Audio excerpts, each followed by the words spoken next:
Good morning and warm welcome to the 24th meeting of the Constitution Europe External Affairs and Culture Committee in 2025. Our first agenda item this morning is to continue taking evidence as part of our pre-budget scrutiny for 26-27. We are joined in the room by Ian Munro, Chief Executive of Creative Scotland, and Alistair Evans, Director of Strategy and Planning at Creative Scotland. We're going to move, we're tight for time this morning, we've got two panels, so we're going to move straight to questions. We heard from some of the witnesses last week that there is a tension between utilising additional funding to support a greater number of organisations versus providing additional support for organisations already in receipt of funding. So I just wondered if you were aware of that kind of tension and how you balance those decision-making processes. Thank you, and morning to the committee. Thank you again for inviting us to give evidence. So context is important here. If we zoom out from the multi-year decisions for a second, what we did in the analysis and planning for that programme as part of the funding review was to understand that we had a range of organisations that were receiving recurring forms of regular funding through our project funds, not just those that were in the RFO category, the regularly funded organisations category. Something of the order of at least 350 of those organisations.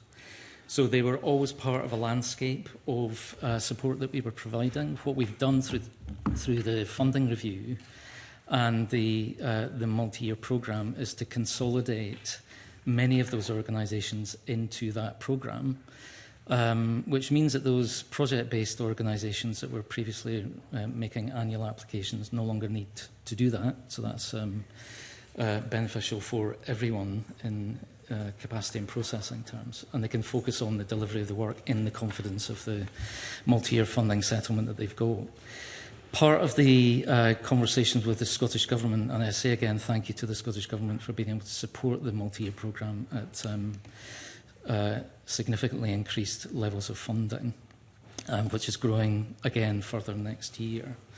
What that analysis enabled us to understand was the extent to which we could see those that were in the multi-year assessed applications as being very positively addressing the criteria for the programme. We could see that they were all able to be supported, all 251 were able to be supported. Now, we've always been very clear that whilst people have ambition and want to make their case for as much funding as possible, we ask them to be realistic, and the majority of applicants absolutely were. And we've been able to respond positively to the level of requests that they've had. So whilst we're scaling up, the average increase of organisations in year one is 34% on previous and rising to 54% the next year.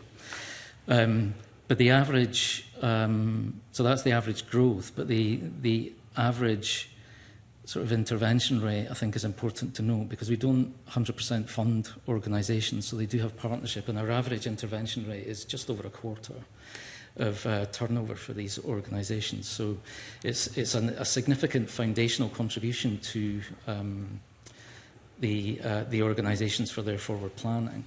But ultimately, where we're getting to in the £74 million budget commitment that is in principle for next year, we'll be able to fund those 251 organisations plus the prospect of 13 more at an average of 86% of the original ask that they made of us. So it's very close to what they were aspiring to in total, but what we've been able to see through the multi-year programme is this: more than half of the organisations are new to that regular funding over multiple years. As I say, they were securing recurring annual funding, but they've now got a 3-year horizon to plan with. And the important thing about that is the diversity and reach of those organisations now is greater than ever before. So there's a more confident, stable platform now provided for more organisations in Scotland to be able to forward plan and deliver even greater outcomes and impacts for the communities that they work with and for right across the geography of Scotland. and as well as culture itself, but also the economy that we should remember. So I think we've heard the feedback, to come back to the question, and we understand the point that's being made, but actually we've tried to make sense of compelling applications that we got from so many organisations.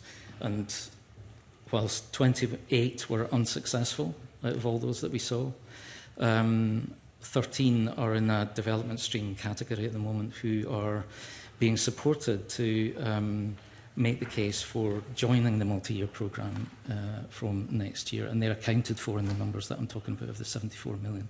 So it could rise to 264 if all 13 of those organisations in the development stream are successful. And we'll be taking decisions on them later this calendar year. But the planning assumptions have all been made. So I think, I hope that's helpful to understand the context and address the point. What I would add, though, is that we know that multi-year funding does not sort everything for everybody. As I say, it's a contribution towards the overall turnover of these organisations, just over a quarter. So that means that nearly 3/4 of their turnover relies on other income, be that local authorities, be that sponsorship, philanthropy, or indeed earned income opportunities. So we want to be able to support organisations to use the confidence of the multi-year commitment that we've been able to give them to have conversations with others about ensuring that the rest of their income is going to be able to flow in. We're only 6 months into the programme, and I think there is much still to be evident from the work of these organisations in terms of the value through the programmes that they'll present. But as I say, the main thing that this has secured is a planning confidence that the foundations that have been created from multi-year support enable them to use for their forward planning with partners. Thank you very much for that. You did mention that the applicants had been realistic about the current financial challenges that the industry and the sector are facing. You know, a few years ago we were talking about the perfect storm, but every year we come back to this point in time and it sometimes feels as if there's been no progress. Are you confident that progress is being done and accepted within the industry, and that you're seeing the benefits of the strategies and the multi-year funding projects getting off the ground? I mean, progress is undoubtedly being made. We're in a different context because of this significant increase in funding from the Scottish Government. But as I said, it doesn't fix everything. And whilst it gives people the planning confidence, we're still in an environment where there's inflationary pressures, there's a kind of mixed audience projection at the moment. We've got different trading conditions for organisations. We're also seeing, I'm sorry to say, one of the risks that we had anticipated may happen, which was the confidence of the increase in funding from us as being offset by reductions from other funders. And we're starting to see hints of that coming from local government, for example. So we don't want this to be a zero-sum game. So what's important for us is our dialogue, not just the organisation's individual dialogue with local government, to try and shore up their support. And I don't underestimate at all the pressures in the context of local government, for example, and other funders. But I think what we're trying to do is to make sure that there is a more confident future now. And I think what we will see, if we can stabilise the situation despite all those pressures, is to see the next 2 to 3 years properly manifest what the product of this significant increase in funding for multi-year can actually deliver. Okay, thank you very much. I'm going to move to questions from committee members. I'll take Mr Kerr and then Mr Harvey. Can you, thank you, Convener. Good morning. Can you elaborate on what the threats are to these other sources of funding? Because clearly, you know, in the last 2 years, I think, correct me if I'm wrong, you've seen 2 years of increases in grant and aid money. Is that right? Have I got that right? Yeah. Last year it was £22.5 million. Is there a temptation, do you think, from local authorities and others to see this increase as a reason for them to stop supporting the arts, as it were? There are hints of that. I think that's what I'm suggesting in the last question, is that we're already seeing examples where, because there's an evident increase from us as the national body to support these organisations, because of the pressures that local government, for example, are under, that offers an opportunity for them to retreat on their previous commitments. So what we're trying to do is ensure that that doesn't happen, and that actually the local support is as important as the national support. It's a vital part of local community provision, and we would want to support local authorities to find a way to do that.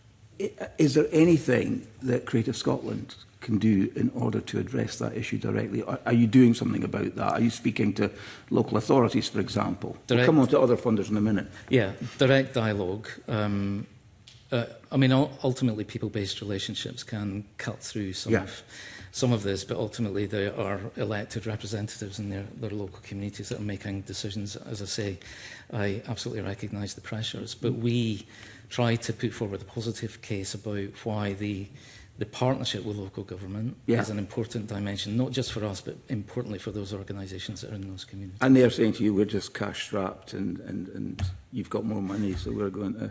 Well, there are hints of it. As we go through the next planning cycle for local government, we will get a proper understanding. But we're seeing, for example, Dundee or in the Western Isles, already examples where there's reductions coming for cultural support. Right. Sizeable? Sorry? Sizeable? Yes. So is it going to be less? Is it going to be worse than a zero-sum game, effectively? It could be, yeah. It could be. Right, so I was going to ask you what we're going to get for the £22.5 million that you got more this year, but it looks like you're going to be plugging holes that are going to be created elsewhere. Well, it's not there yet. I suppose what I'm saying is that we don't want to see this happen. Right. So the proactive dialogue with local authorities and with the local organisations that we're supporting to advocate for the importance is intended to stave off what would be otherwise. And who are the other funders that you've got concerns about? You mentioned local authorities specifically. Are there other funders that you've got specific concerns about? I see Alistair nodding. Do you want to come in? Not specific names, but we chart trusts and foundations, and certainly during the COVID period, the income that could be gained through relationships with trusts and foundations was very strong. So they stepped into that space to a degree, and I think that was always going to be temporary. So that is coming down, that income is coming down. What about the effect of activists? We've had some pretty high-profile examples of major corporate sponsors of the arts in general withdrawing. Is that impacting? We're not seeing it in the data. Obviously, there are high-profile examples, but across the sector as a whole at the moment, private donations, gifts, legacies are still sitting at, depends, but somewhere between 6 and 8% is, which has been standard really throughout the period of the RFO cohort as well. So that it's not hitting the data, but obviously it's very real for some of those organisations. Yeah, very it's much on your radar. What do you say to? So we've had evidence, obviously, from organisations multi-year who we would probably want to describe as beneficiaries of multi-year funding. They don't see it that way because they see that they've actually, I think the percentage is about between 70 and 80% of what they've asked for, and that they wouldn't perhaps normally have budgeted. That's all they've gotten. And the compensation factor is, you're going to have a multi-year arrangement, but they don't see it that way. It is negatively impacting some of these organisations. Is that the feedback you're getting? We've seen that, and I saw the evidence. I don't recognise the absolute detail of that, because what I can confidently say is that every single organisation that is in receipt of multi-year funding, if they had been in receipt of some form of funding regularly prior to that, is receiving a significant increase in year one of at least 34%, rising to 54% on average in year two. And as I say, overall, organisations on average will be in receipt of 86% of the original request that they made to us. So, I mean, I'm quoting directly from the evidence we received from the Federation of Scottish Theatre, who say many of our members have funded 78% of what they applied for having already only applied for what they saw as essential funding required over the next 3 years, you don't recognise that as based in... Not the 70 to 80%, but I understand the point that they're making, but I would go back to the fact that we are a contributor to the overall income of these organisations, on average just over a quarter of their turnover. So, so the other funders are important to them, not just Creative Scotland. And what about also the other evidence we've had, obviously, is that you've gone from sponsoring 119 organisations to 251. The suggestion being that, yeah, you're doing more, but you've spread everything so thin now that there's a lot of dissatisfied people compared with a few that we had before. Yeah. Well, 251 is a significant increase from, it is. From 119, but we can afford to. And as I say, by next year, we will be, assuming the 20 million further pledge from the Scottish Government comes through the budget approvals process, organisations from next year will be in receipt on average of 86% of their original request level. And my last question, Convener, is about the open fund for individuals, because you've capped that, you've reduced the cap from 100,000 to 50,000. We had a lot of evidence last week about individual artists, the being particularly critical of Creative Scotland in terms of how they're managing them. How do you manage to balance between the large organisations that you clearly are supporting and the freelancers, the individual artists who have been quite vocal in expressing their feelings about how you've dealt with them in the last 12 months, and now with the cap? They described it, the Scottish Artists Union described it as the open fund. They described it as an even more demoralising lottery for artists, with many applications rejected due to oversubscription. How do you balance this? Yeah. Because clearly, again, quite a few dissatisfied people, particularly at that end of the spectrum of those that receive support from Creative Scotland.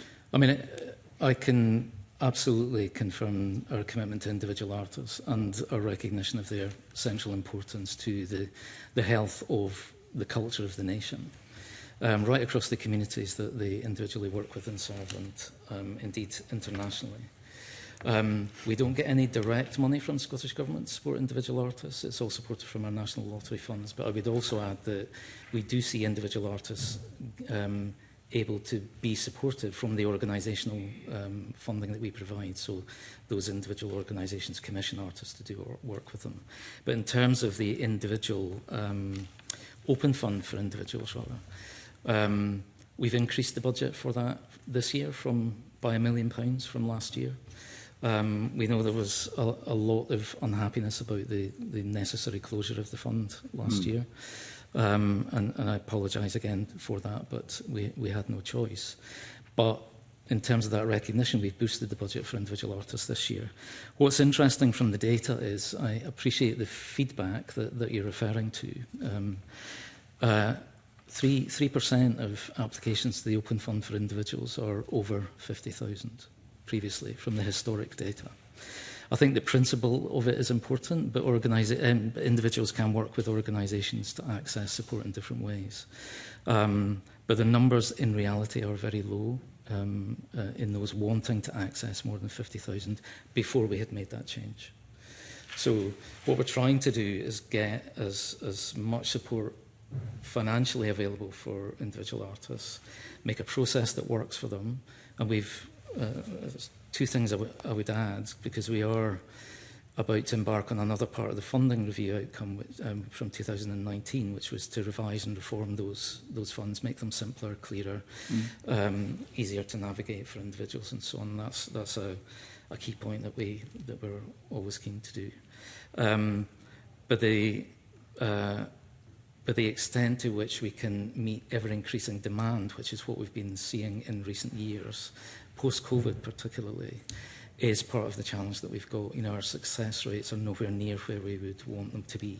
They're around a third of all individual applicants that we receive. So we do want to find a better way of focusing this, but there is still a balance of £100 million commitment from the Scottish Government, and not all of it is committed yet. So, you know, support for individual artists, if it is possible from the Scottish Government to secure that, would be adding to the already important offer that we are trying to reconcile the demand versus the available budget from our national lottery resources currently.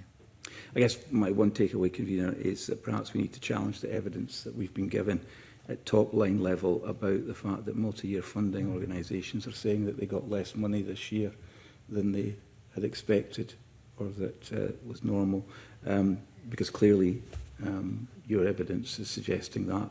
You don't recognise that, and that's something that we need to probably ask a few more questions about. Thank you. Thank you. Mr Harvey. Thank you very much, convener, and can I apologise for coming in just a few seconds late to the start of the meeting. Good morning. I want to start with the question that the convener started with and that Mr Kerr also touched on about this tension between more organisations and higher funding. You have given lots of useful information on that, but I was struggling to get a real sense of clarity about whether there is a definitive approach that is being deliberately taken on this. We heard from witnesses last week who are clearly under the impression that there is a clear, established policy approach that's being taken, that more organisations will be funded rather than organisations being funded to a higher level. And you talked about the proportion of applications that are, the proportion of an ask that is met, but people are going to make their bids based on what they think they're going to get. So are organisations being supported, for example, to include the additional costs for fair work principles or their higher energy costs? Are they being supported to bid for their increased costs? Or are they, is there a definitive policy position, as our witnesses were clearly under the impression that there is, that the funding will go to more organisations rather than to a higher level? So two parts to that question. On the Fair Work point first, that was baked into the process. So the real terms costs that organisations have been experienced were able to be reflected in the applications to us. And as I say, all being well, the scaling up of the funding that we're going through at the moment from the increases from the Scottish Government take us to £74 million next year for the multi-year programme, and our ability over all of those organisations that we're supporting to meet 86% on average of their ask. Yes, it's not 100%, but it's not always possible to respond to 100% of everybody's ask. And there are reasons for that. Sometimes the evidence in the application was for things that were not appropriate to our brief, for example, or it was substituting for something that was a reduction elsewhere. So there's a rationale behind it. But as I said in the answer to the first question from the convener, what we need to recognise, if you zoom out from multi-year, is we were already funding hundreds of organisations through multiple different routes. Anyway, what we've done is to consolidate as many into the one programme as possible and avoid the need for those that were on project-based funding year after year, making those recurring applications. So they've got a multi-year commitment through the consolidated, the consolidated multi-year programme to give them that 3-year planning confidence and not have to make recurring applications like they would have done previously. So they're organisations that we would have been supporting in many instances anyway through those other routes, not just the original 119 that were the RFOs. So are you saying no? Our witnesses last week were not correct in their assumption or the impression that they've taken that there is a deliberate policy choice about funding more rather than funding to a higher level? Well, mistaken? Within reason, we're doing both.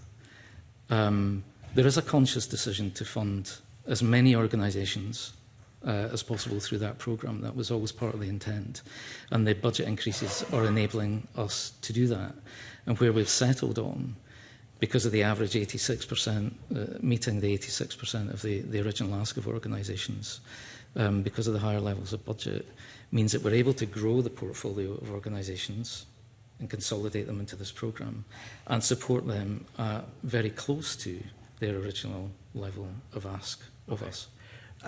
What about the kind of organisations whose job is not directly to deliver cultural goods or cultural activity, but to work with other cultural organisations? For example, Culture for Climate Scotland have to support a wide range of other organisations to address the climate issues, either in their facilities, their operations, or in their cultural content. If there's a significant growth in the number of organisations being funded and the number of organisations who therefore want to access their services, is the funding landscape going to work for an organisation like that, that is sector-wide, rather than simply being funded to deliver its own programmes? Yeah, so they're in effect a commissioned organisation by us to act as an agent on our behalf. We do this in audience development work as well. So they are an independent organisation that have their own vision and mission. But what we're able to do is procure organisations, for example, Culture for Carbon Scotland. Did I get that right? CCS. Yeah. They did a name change. CCS, for example, to have a sector-wide offer, and they're resourced on that basis to be able to work in a deeper way with those organisations comprehensively across the landscape. It's not solely focused on the multi-year funded organisations. You know, it is even broader than that in terms of some of the programmes that they are able to deliver, but they are not part of the multi-year programme. So they're resourced separately through a separate exercise. So an organisation like that, which has to work across the sector, from your point of view, they should have nothing to fear from the growth of the number of organisations needing their services. That growth in what they need to do will itself be supported by Creative Scotland. There'll be some growth, but I think it's important to note that they were working with many, in CCS's example, but in others as well, working with many of these organisations anyway, because we would never limit those support services purely to the multi-year funded organisations. We would want them to be available to the whole ecosystem. So while there's a growth in how intensively they might work with some of those organisations, it's not directly 119 to 2551. They've been working with some of these organisations anyway. Okay. And then final question really on, not so much on the funding and the delivery of that type of work, but on the issues that CCS deal with. The transition to net zero done right by any culture organisation, particularly those that perhaps use older buildings, the transition done right could be hugely beneficial in terms of generating their own energy, reducing their costs in the long run, having buildings that have lower running costs, reducing transport costs. But done wrong, it could build up huge problems. If an organisation makes the wrong choices about those changes, they can massively increase their costs. Are you confident that, whether through CCS or the advice that you may provide directly, does the culture sector have the advice that it needs to make those choices in a sensible way and to be able to make those changes in a way that's effective for their balance sheet as well as for the carbon impact? Yeah. I'll say a few words on that. I'll pass over to Alistair to add. The first thing I would say is the commitment of the culture sector to this policy area is very evident. They absolutely subscribe to it. They want to make a difference for themselves, but also those that they work with. And organisations like CCS, like we said, as well as ourselves and others, can help to unlock that. If I just zoom out for a second from that, it's worth saying and noting that our approach to this agenda is threefold. First and foremost, there's Creative Scotland itself. What are we doing as a public body, a national public body, for ourselves in relation to addressing the issues of the climate emergency and sustainability? there's another dimension to it, which is the one that we're talking about, which is directly with those organisations that we have a relationship funding relationship principally with. How can we inform and influence their work to address the issues of sustainability? But the third dimension is through those organisations. The work that they do can have a powerful impact in terms of informing and influencing public understanding, public attitudes, public behaviours, to also be part of a kind of ripple effect of addressing the wider concerns for the country as a whole. So I think it's worth noting that on all three fronts we're doing good work, but the sector itself is very invested in trying to make this difference. I'll pass it over to Alistair, but I think the extent to which there is a need to support organisations to continue to focus on this, and we have baked it into our funding criteria now, is part of what will ensure that we're all focused on it. And the partnership work that we're able to do with organisations that we've been mentioning is an important part of that, because of the way the ecology of the sector works. It's very joined up in different ways.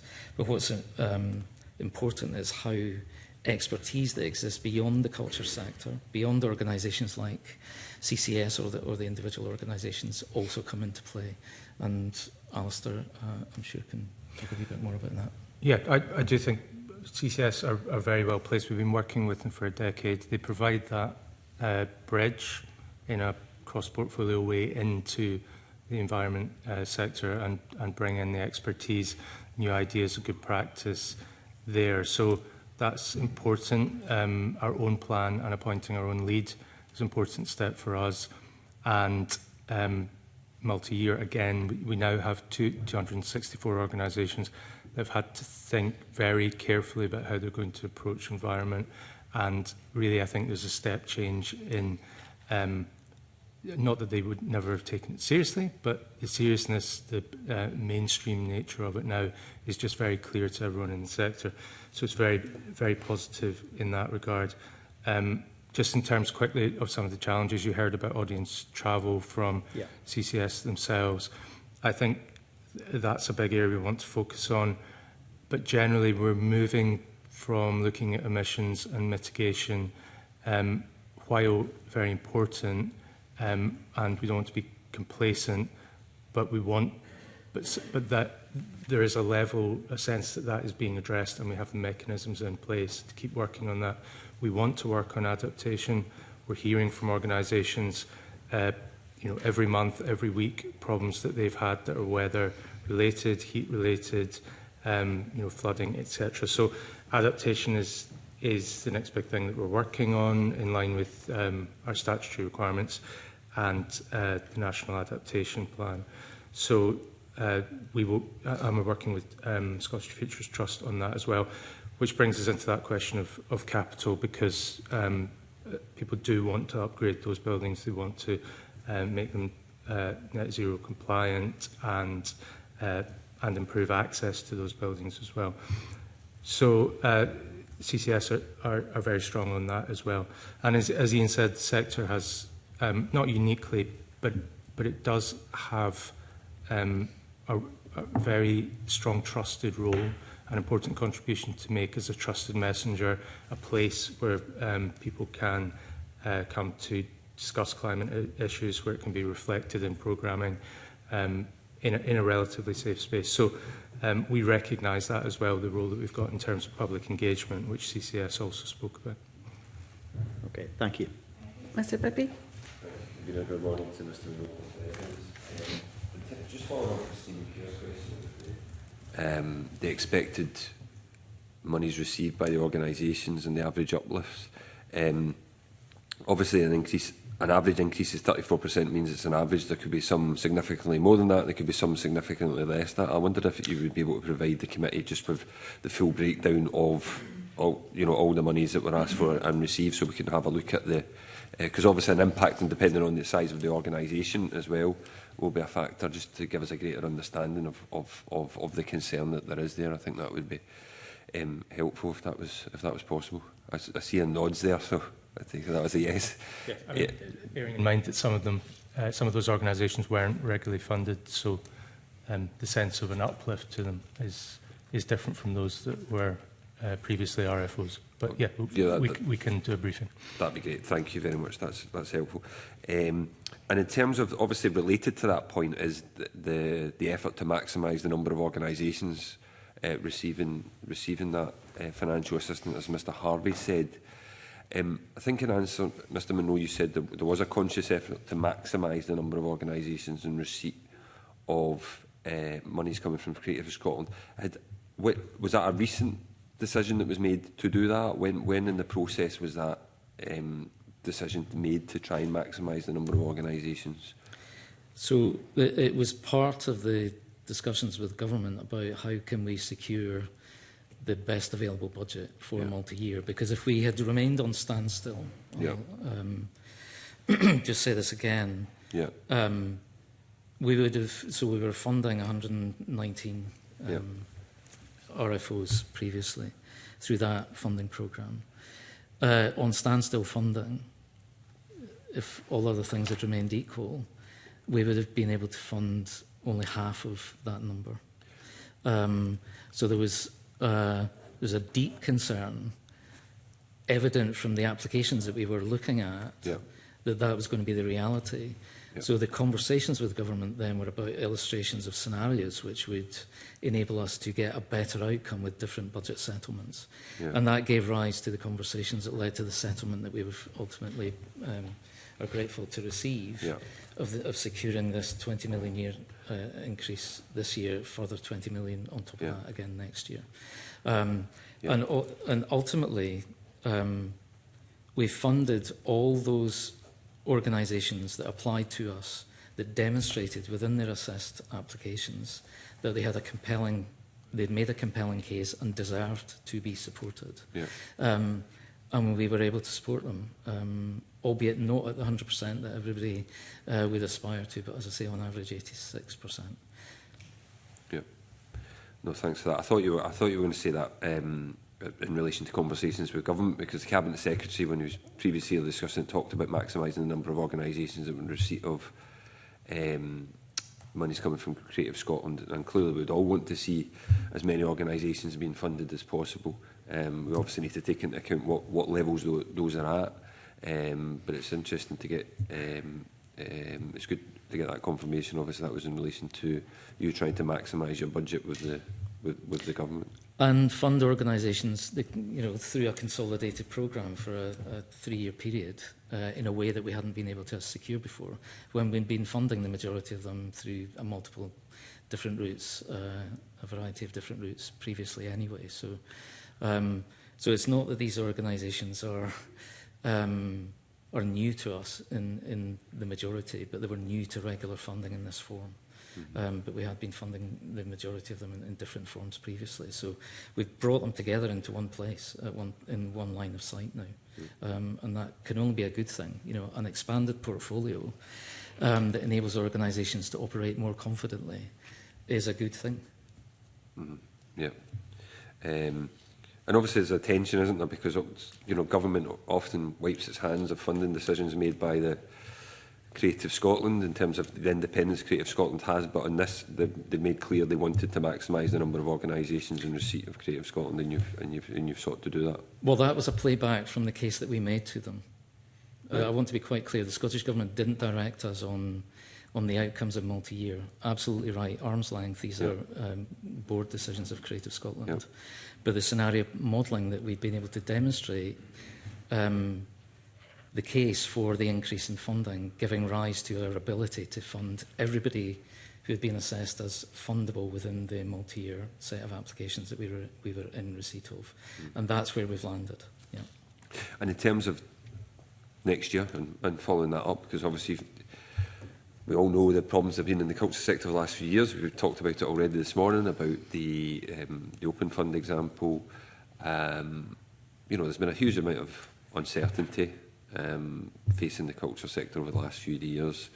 Multi-year funding is obviously that attempt to try and provide some of that certainty going forward. Just in terms of next year, the Scottish Government gave their £100 million commitment we're expecting 20 million. And when you said that you're assuming an extra 20 million next year, were you talking about Creative Scotland assuming an extra 20 million, or were you talking about the culture sector receiving another 20 million? No, Creative Scotland for the multi-year programme. Right. Yeah. Because if it was, I think if it was on a linear trajectory, the Scottish Government was expecting to provide 20 million more generally. I might be wrong, I'll double check that. Next year. Clearly, if you got all the 20 million and there was only 20 million on the table, there wouldn't be anything left for the rest of the culture sector. That's your question for the Scottish Government. Yeah. I'm very confident and reassured by the ongoing commitment by the Scottish Government to what they have pledged in terms of multi-year funding, which includes that further 20 million uplift. But it's all going to be subject to due process and in the draft budget and the parliamentary process, of course. Right. Thank you. Thank you. Thank you. Mr Halford-Johnson. Thanks very much, Convener. Good morning to the panel. I just wanted to ask a couple of questions, really, or questions on kind of, I suppose, health of the sector before I kind of do some more kind of local things. We've seen, kind of shift in, excuse the pun, cultural change in terms of how people enjoy their entertainment, go out to hospitality and the like. And certainly anecdotally, that from kind of organisations within my region, I've heard the same. That in some areas that the numbers are down because fewer people are kind of going out to perhaps the entertainment side of culture. Is that something you're seeing as well? So I'll say a few words and pass to Alistair again for some of the detail, because we've been tracking audience sentiment right the way through pandemic and beyond, and we're thinking about commissioning another piece of work just to understand the way in which audiences have been changing, because it did change after the pandemic. Some parts of, when you segment the audience into demographics, in some ways, some have been quick to return, slower to return in other areas. Some of it is changing. Some forms of arts, culture and entertainment are seeing a greater increase in interest than others. What's also a major factor here is disposable income within individual households, and the extent to which the pressures in those households now mean they're having to make different and difficult choices in relation to where they spend their hard-earned income on cultural activity. So fewer repeat visits sometimes is part of this. Late booking is another aspect of it. I suppose, this is obviously, given the session is focused on budgets and your budget, I suppose, where is the spend? Where do you see the spend going from audience? Are you concerned that there will be less, perhaps the proportion of tickets and fees coming in will be less, and therefore does that mean that you may feel, or you get pressure to step in further in the future? I think we as Ian says, we definitely saw that during COVID. So as a percentage of their income base, it halved the earned income. So it was 42%, it halved to 21%. It is on the rise again. There is a rebound. For multi-year, the projections will be at 37%. So, close to 40% of income across the group will be earned. But it is that ancillary earning that is stubborn. So whilst projected ticket sales are strong and returning to a pre-COVID level, people will come, but they won't necessarily have something to eat while they're there, or they won't buy something in the shop, or they might come once a month instead of twice. So there's a gap. There's going to be a gap there, possibly going forward. Yes, do you see that? The public are telling us if they were to have additional disposable income, then there are other things on their list. So a holiday, paying off debt. There's a list which culture is on, but we're not at the top of that list. So that is always going to be a concern, and that they have a preference for things that are viewed as free. So galleries which are free to use, free to enter, other community assets are there's a preference there for the public for that as well. Sorry. You know, Apologies. No, if I can add, though, I think because we recognise the pressures that we're referencing here for organisations, we're also doing some work on business development support programmes, which is to enable organisations to look at their business models, explore new and different opportunities that might be available, learn from others within networks, and create opportunities for connections with different areas of business, for example, as well as new avenues of income streams. So we want to be able to support organisations to tool themselves up to look at their sort of business proposition and how they can maximise their earned income. Yeah. I mean, I think I'm sure that'd be welcome, and I would hope that would be part of the support anyway going forward, actually making the culture sector as sustainable as possible and being able to maximise that. I mean, the reason why I asked that, we've obviously seen some very high-profile concerns relating to short-term licensing in Edinburgh, the impact that it might have on the Fringe and the festival, and people coming in, a number of availabilities. I had a meeting possibly a year and a half ago in Fort William, with organisations that were concerned about the visitor levy because they were concerned that they weren't all directly involved in hospitality or accommodation.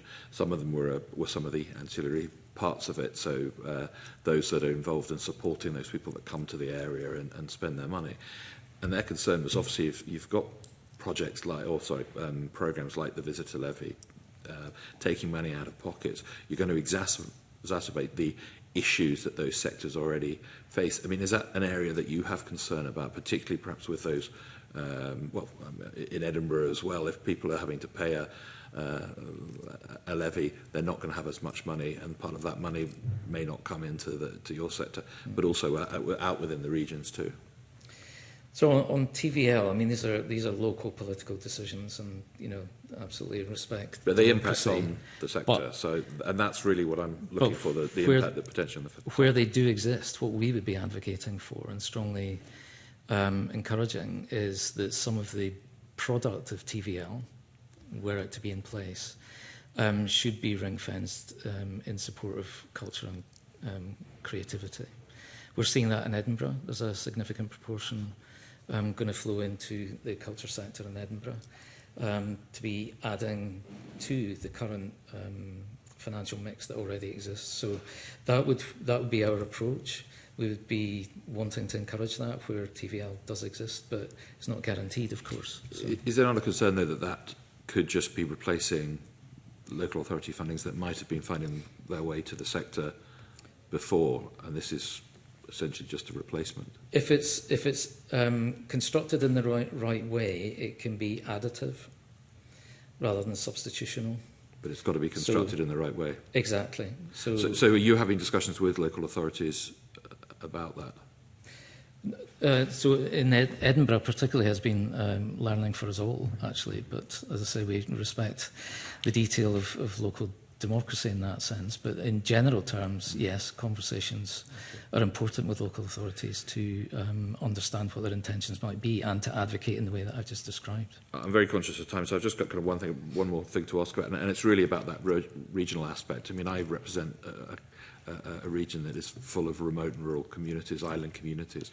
Do you have a breakdown of spend out with the cities, the kind of village halls and the small communities where culture is taken out or supported in those? Because, from my events that I hold and surgeries, that's one of the issues that there's real concern about, that, there's going to be a centralisation of, as funds are constrained or focused elsewhere, that some of those remote and rural communities are going to miss out. So are you able to kind of break down where you spend? So in terms of reporting, all our data is published, so you can see the picture. And what I can and would want to absolutely reassure you and the committee on is the extent to which, as a national organisation, we're firmly focused on the whole country, all dimensions of it. We work and support people and organisations in all 32 local authority areas. Some of the big programmes, people look at the data on that and think that is an expression of everything, and it's certainly not, because, as I say, we're very firmly focused on the whole country.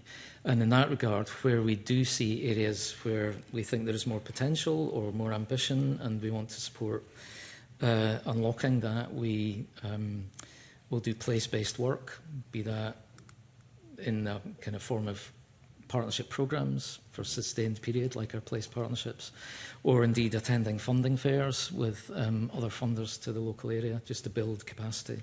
So there's a range of measures that we deploy, but we look at the geography of Scotland very carefully and make sure that we're reaching all parts. What I would say is there is a misunderstanding that the geography of Scotland in the way that it's constructed sees Edinburgh and Glasgow as the major population base, and the number of organisations that are supported in Edinburgh and Glasgow could be misunderstood as only being about Edinburgh and Glasgow. But those organisations, many of them are working across the geography of Scotland. They're doing outreach work. They might have a geographic base location that's in Edinburgh or Glasgow, and that's reflected in the data. But actually they're working right across the country. So we're very clear to keep a careful eye on this and make sure that we are able to support organisations or individuals where they make applications to us, or stimulate some activity where we see a kind of cold spot or an opportunity or an ambition that we want to back. Okay. Thank you, Commissioner. Mr Brown? Thanks. Just following up that last point, I just wonder how granular your assessment around the country is of the balance of your activities, or the support that you have for other activities. In my area, we have the city of Stirling, which I don't represent. I represent Bridge of Allan, Dunblane, and a chunk of the Stirling Council area. But next door, we've got Clackmannanshire. Now, Stirling will attract, as a city, quite a lot of attention, cultural attention, not least because of the cultural assets it has, much more difficult than Clackmannanshire. So you've said that you will try to reward where you see ambition and so on. But in areas like Clackmannanshire, where it's difficult to access some of this, how much cognizance do you take of the situation of places like Clackmannanshire? I suppose is a question I'm asking. Yeah. We pay close attention. I'm pleased to say that we're doing a focus piece of work with Clackmannanshire at the moment to build capacity. So it's not all just about responding to ambition, but it's also about creating opportunity where we see areas of the country that are underprovided for and show some potential. So Clackmannanshire is an area that we're currently focused on. No, it's good to hear that. Just a relatively quick question going back to the visitor levy, and you said you'd like to see it ring-fenced. I mean, I agree that proceeds from it, where they happen, should be, at least in part, directed towards cultural assets and cultural activities. But ring-fencing, who are you asking to see ring-fencing? Is that the local authorities that would raise it, or the Scottish Government to give some kind of prod to local authorities?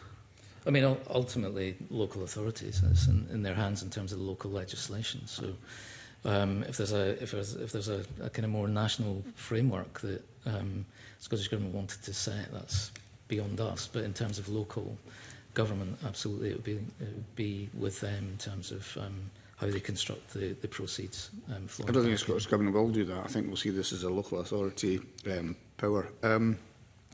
Given this year that the budget seems likely not to be produced at Westminster until the 26th of November, and the potential delay the Scottish budget, are there any implications for what you do or the organisations that you support in that delay of that budget at all? It compresses our planning timelines, undoubtedly, to the start of the next financial year. I think there is a budget date now set in Scottish Parliament for draft budget for the 15th of January, something like that. Yeah, I mean, so it's later than normal in the planning cycles. But here we are back to the beauty of multi-year, if I can use that as an example, where absolutely subject to due process within the Parliament, we have given organisations in principle confidence about next year's budget, subject to the available budget. So we're working forwards on that basis, and as soon as we have our draft budget and we're able to understand what that is, assuming the commitments come through, then we can move immediately to the contracting process and then be ready to make payments for the organisations in multi-year in the 1st of April in the next financial year. So it gives us all planning confidence in a way that we didn't have before. We do need to wait and see about other aspects of our budget, but given that the 100 million commitment isn't a series of one-offs, it is building the baseline year on year, so that too is something that we have a reasonable degree of confidence around for future planning as well. But some of our programmes don't run until later in the year, so there's a bit of time to enable the budget planning and sign-off process to flow through. Yeah. Just sorry, jumping back a little bit to the talk of the festival and so on. I'll come back to the budget in a second, but it just strikes me, in Edinburgh this year, I've never seen it as busy as that, not least since the 1980s. It just seemed extraordinarily full, and of course you had AC/DC and Oasis and things like that. Now, I know you're not directly responsible for it, but are you getting feedback in terms of what the impact... For example, I think the Americans seem to come back in numbers for the first time in many years, and local hotels showed that as well. Have you getting any feedback as to the impact of the, if you like, the cultural activities in Edinburgh over the summer? Yeah, it definitely was very busy. I think there was a compelling offer, and credit to the festivals for being able to do what they do year after year. And we're pleased to be able to support many of them through multi-year funding, for example. It was undoubtedly very busy. I think we're still waiting on some of the post-festival, summer festivals data to come through. But what I would say is the whole country is busy. What we've seen is some other examples. For example, Hebcelt this year up in Stornoway in the Western Isles is described this year as the best year ever. So I think this is testament to the quality of culture that exists in the country and how that is seen and understood around the world, as well as domestically. I think there's a lot of domestic audience attends the summer festivals in Edinburgh, but our festivals infrastructure in Scotland is very important and provides for a whole range of diverse activities right around the country in different communities. And again, thanks to some of the 100 million from the Scottish Government flowing through Creative Scotland, we're able to enhance the festival's infrastructure further right around the country. So we've just launched a Festivals Fund, which is expanding the Expo Fund model, which has been only available to festivals, principally in Edinburgh and a couple in Glasgow. We're expanding that to the rest of the country. So there's 1.8 million now available for those different festivals to enhance their offer in their local communities right around the country. So all of this is good value in terms of how public funding is able to support the quality of the culture that people are able to experience. Now, the other thing is, because we do work right across different policy areas, including with tourism, so we do understand the tourism landscape as well, and the extent to which culture can play into the tourism offer, and indeed that being locally, and the extent to which people who may come for, they may have come for an Oasis concert, for example, but actually they stay and they experience summer festivals in Edinburgh, or they may even travel within the country and go to some of the other cultural offer that is around the country. So there's kind of spillover benefits and effects as well. Okay, thanks. And my last question is really the first exchange you had with Mr Kerr mentioned, I think, the extent to which the increased budget, which is very welcome, may be soaked up to some extent by additional costs the sector's facing. And I think two would come to mind. One, I think, given what was promised last year of a reduction in energy costs, has turned into be an increase in energy costs, and also the impact of national insurance contributions on organisations. What can you say about the scale and effect of those costs, additional costs? The national insurance contributions one is huge and was unforeseen. So what are you able to say about the impact for the organisations that you're trying to support of those additional costs imposed from elsewhere?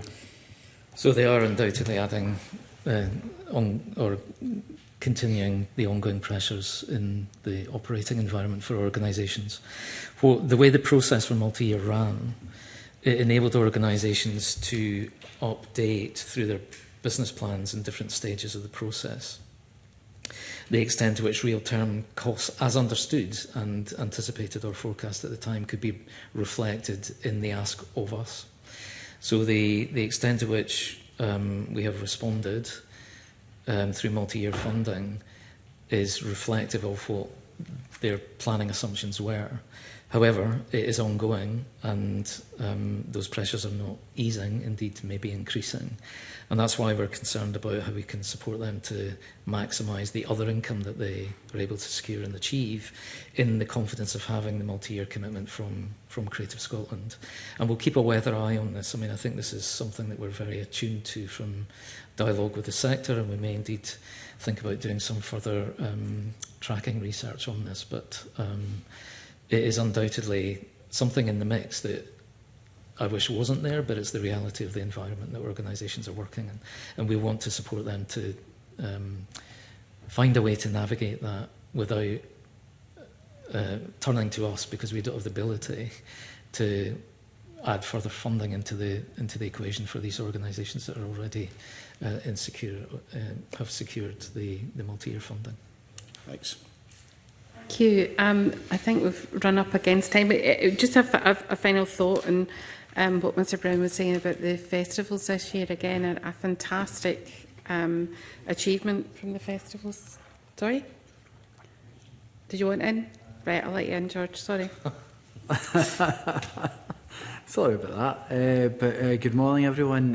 Basically, Ian, I'd like to ask about, you said of the 28 unsuccessful organisations in the multi-year funding, you've 13 of them you've got on a development stream to try and, I'm assuming, to build up future applications and things like that as well. I'm interested in that.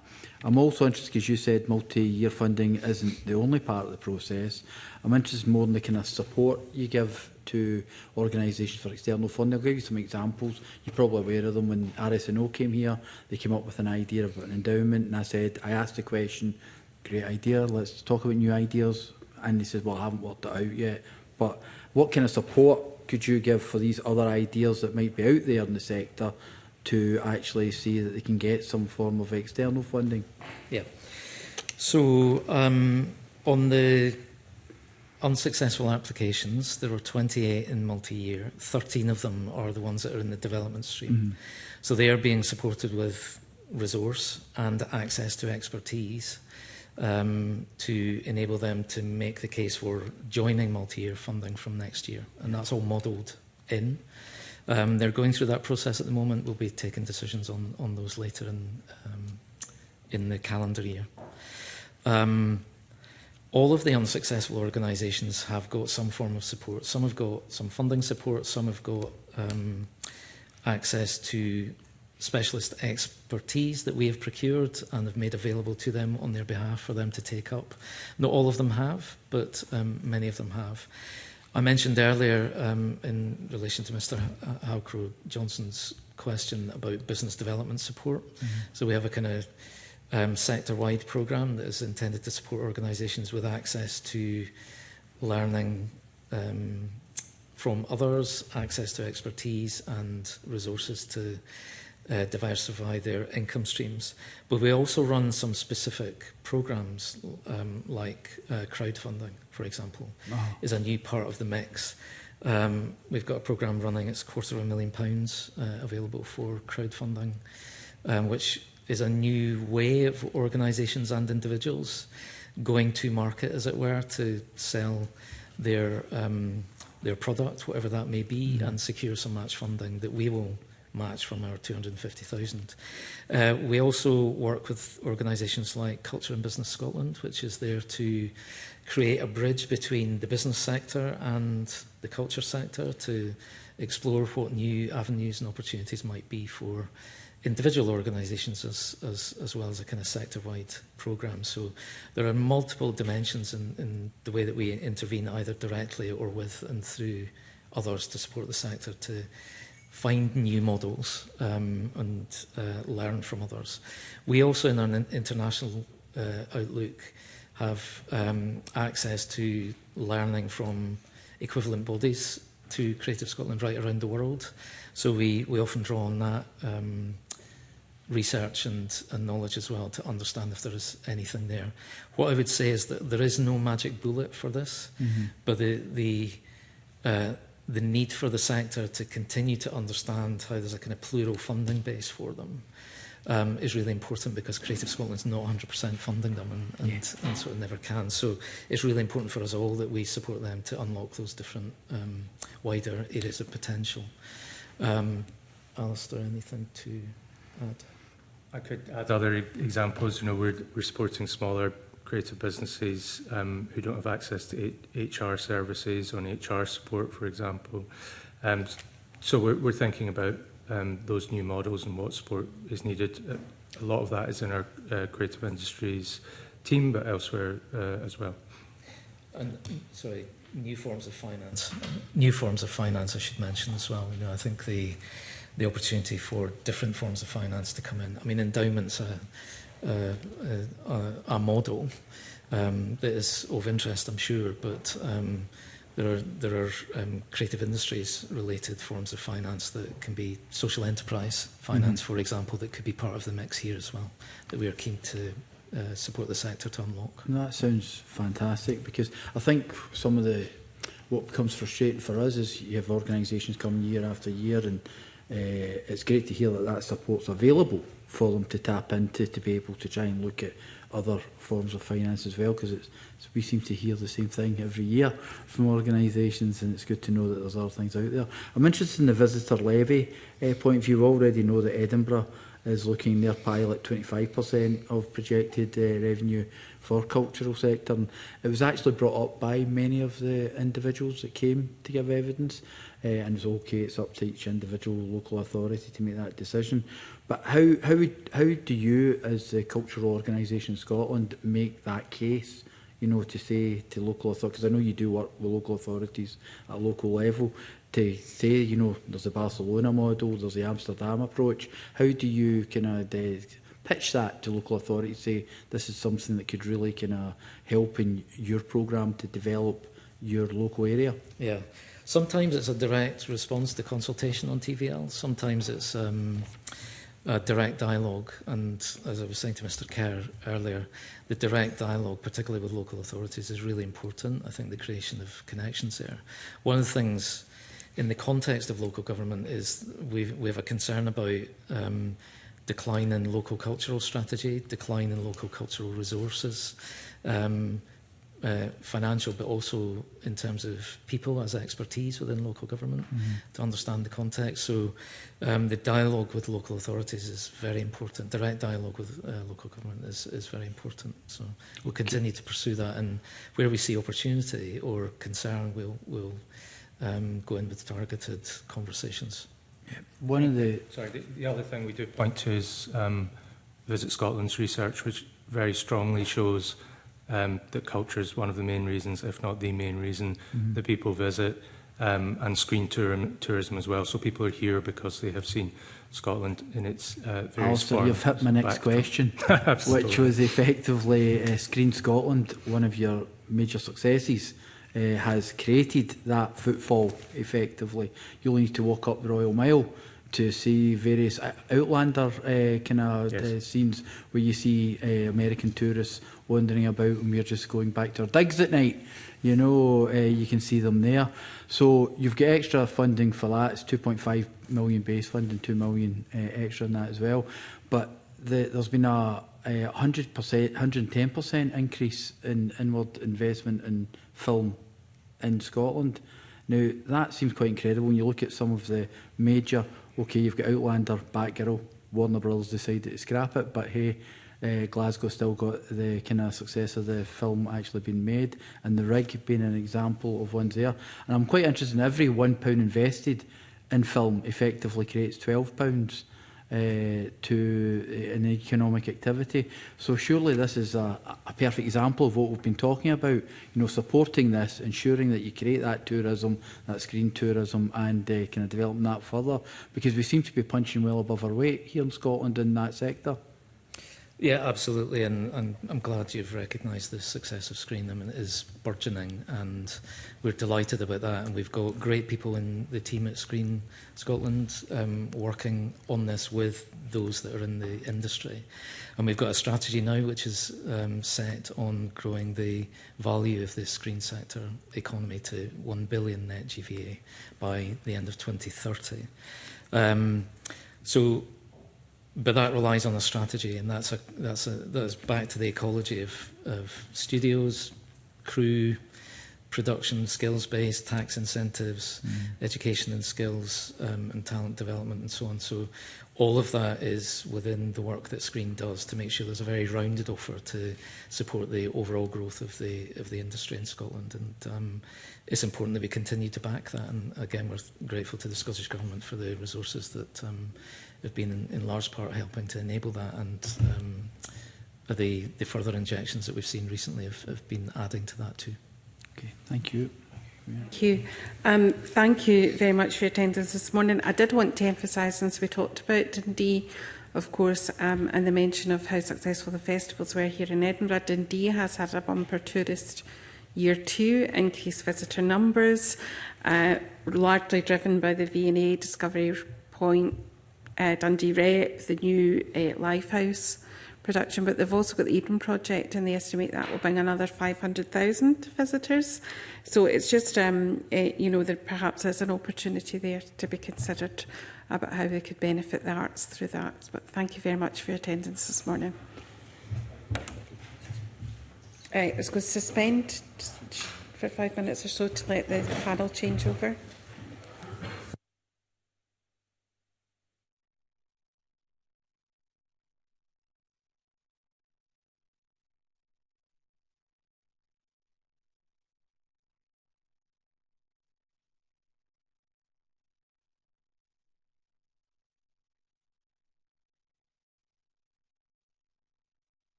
Thanks. A warm welcome back. We come to our second agenda item, which is taking evidence as part of our pre-budget scrutiny for 26-27. We're joined in the room by Angus Robertson, Cabinet Secretary for Constitution, External Affairs and Culture, Lisa Baird, Deputy Director, Culture and Historic Environment, Scottish Government, and Alison Byrne, Chief Executive of the National Records of Scotland. A warm welcome to you all this morning. Cabinet Secretary, we just had an evidence session that was looking at the relationship between culture and the overlap with tourism and other areas. But one of the things the committee has been really keen in pursuing is this idea of cross-portfolio working and how we get culture embedded across those areas. From your perspective, what progress has been made in this area?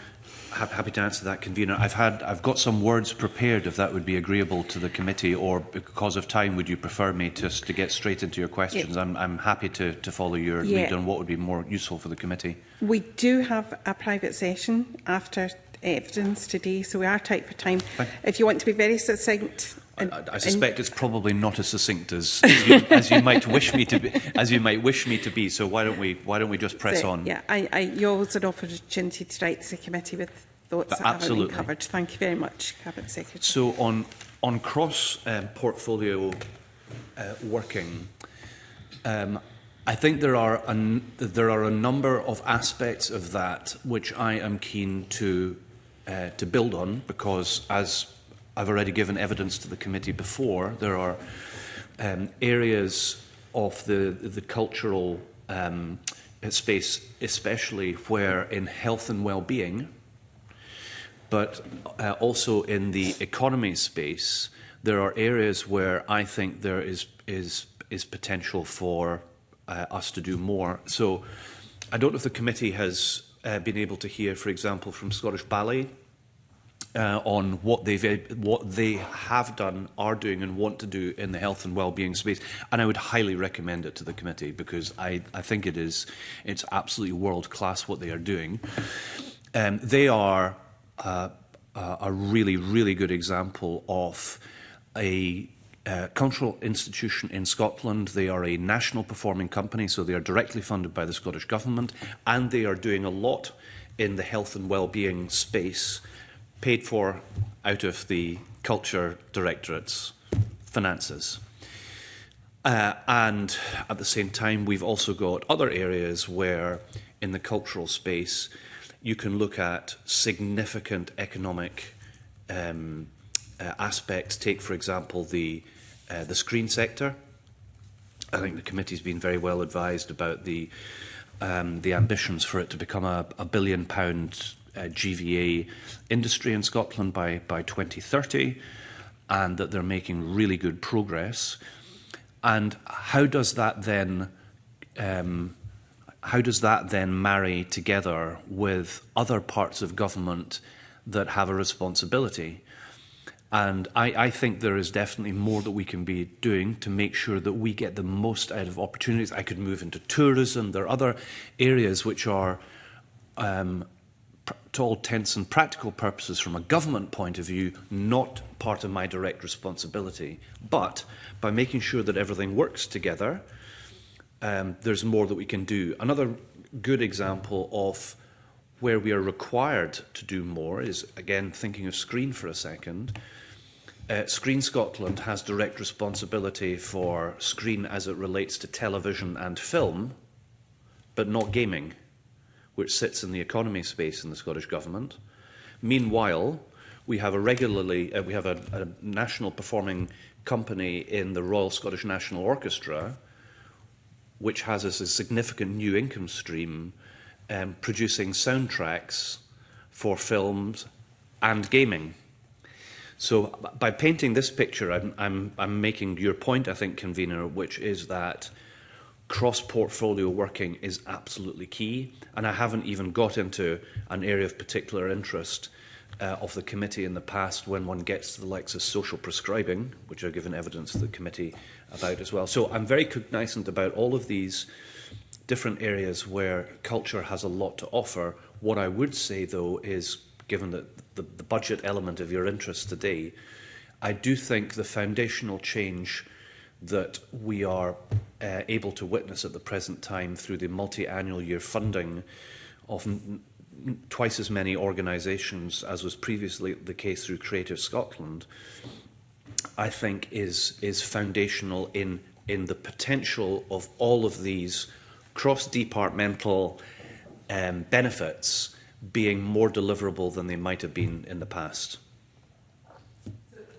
We did discuss it, and it's not to pick on them, but we did discuss Dundee Council because it was given by way of example of the threat of a zero-sum game for Creative Scotland, and that the fact that they've increased their funding.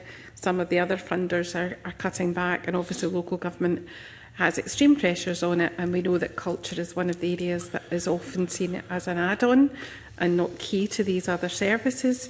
However, we did discuss the tourism in Dundee. They've had a bumper tourism year, largely driven by the V&A and other cultural offerings, and they're also building the Eden project, which they reckon will draw 500,000 more tourists to the area.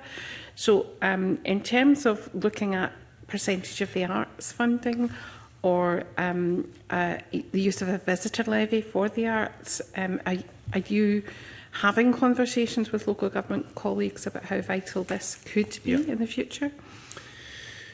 So I think it was definitely the case that when there was significant financial distress, especially as we were emerging from COVID, that there was a concern in some parts of the country that decisions might be made by certain local authorities relating to the provision of some cultural services, which raised the potential effectively for the diversion of funding, because if the likes of Sistema or the Youth Music Initiative weren't to continue in one part of the country, obviously Scottish Government would take such a prospect very seriously, because it's a really important part of our commitment, especially helping children in more challenged social and economic circumstances to have access to music, to have access to cultural provision. And it's certainly something that I've been very alive to, and I've been meeting with the Convention of Scottish Local Authorities and their culture lead throughout my term in office. And there have been wider meetings that have taken place with the cultural leads of local authorities.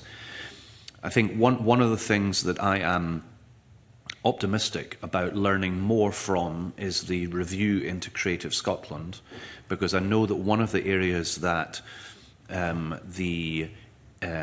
that review has been looking at is the availability of cultural services in different parts of the country, because it's not uniform. And it's also, there's not a uniform approach from amongst other things. So local government, that's one issue, but enterprise companies is another. We have 3 in Scotland, and the 3 of them take quite a different approach to culture. So that's another layer of understanding how are things working in different parts of the country. And then you've got to add to that, how is Creative Scotland's decision-making about what is funded? What does that then mean in different parts of the country? So are there gaps? And because I would be very keen to understand whether that is the case. I would say in mitigation that I think both the Culture Collective and the Community Collective stream of funding that is being provided throughout Scotland, for me, is an important mechanism to make sure that all parts of the country have the ability to draw down funds to support cultural activity. But I mean, I think the question, Convener, is absolutely right about trying to ensure that there is a provision of cultural services. I mean, there's a whole parallel discussion to be had about libraries that fits into that context as well. And there is, as the committee knows, there is the fine line that I walk between wanting to make sure that we as government are doing everything that we can to support local government, support enterprise companies, and support Creative Scotland, but that there is an arm's length relationship, for very obvious reasons, not for government cabinet secretaries to micromanage what we personally would feel we should see more of, more on stage, more on screen, more on. You know, I leave that to the experts, and they're to be. Having said all of that, I think within this, within the question that you pose, there is a role for government in using convening power, using best possible information to make sure that we have cultural provision across Scotland, that we have access for people of all backgrounds to cultural provision, and I think in general that is working well, and I'm interested to learn through the review if there are any areas that we can be doing more of. I'm seeing a very subtle hand movement from Lisa Baird here, who I think may want to add something if she's able to. Absolutely. Yes, I was just adding on to what CABSEC said, our Museums Futures programme that we funded this year with £4 million, is going to be, it's in collaboration with Museums and Galleries Scotland. It's funded by the National Heritage Lottery Fund, and it's supported by Historic Environment Scotland. So there's a real partnership there of how we can support museums across Scotland in local communities to think about their business model, to help them reimagine how they might become more sustainable and keep their part in the heart of communities. And if I can take the virtual microphone back for a second, just to add, in parallel to that, the decisions that we've been able to make with Expo funding, being able to support festivals beyond Edinburgh and Glasgow, working in parallel with the festival strategic partnership that we now have, is another example of us trying to make sure that we have benefit throughout the country of available funding. I'm looking at Mr Halker Johnson, who I know has an interest in culture in the Northern Isles, and that would be a very good example where you have tremendous festivals, or Orkney Folk Festival being an example of that. If we have a tremendous model, as we do through the Expo funding route, and it really is first class, why would we not want that to be able to support festivals in the rest of the country? And we agree. So that's a good example of us trying to make sure that we are adding value right across Scotland. I'll go to Mr Kerr first. Yeah, thank you, and good morning to the Cabinet Secretary and others. You will know that I've raised concerns about Historic Environment Scotland in terms of internal control and budgetary considerations. I raised a concern about an incident involving the use of the Queen Anne building to Edinburgh Castle. Are you satisfied that that issue has been properly reviewed? Has that review been as robust and independent as it needs to be to restore or command public confidence? Have you personally seen the findings of that review? So, firstly, I'll come to the very specific question from Mr Kerr in a second. Historic Environment Scotland is in a period of transition as we speak, and I think Mr Kerr knows that I was able to confirm the appointment of Sir Mark Jones as the incoming chair of Historic Environment Scotland. I think many people in the committee will know Sir Mark. I'm absolutely delighted that he is taking on this role because, as Mr Kerr and other members of this committee are aware, there are ongoing issues, particularly in and around management-related issues of Historic Environment Scotland, and I am very keen in acknowledging that. To take the opportunity to highlight the general work that Historic Environment Scotland does and my satisfaction in that.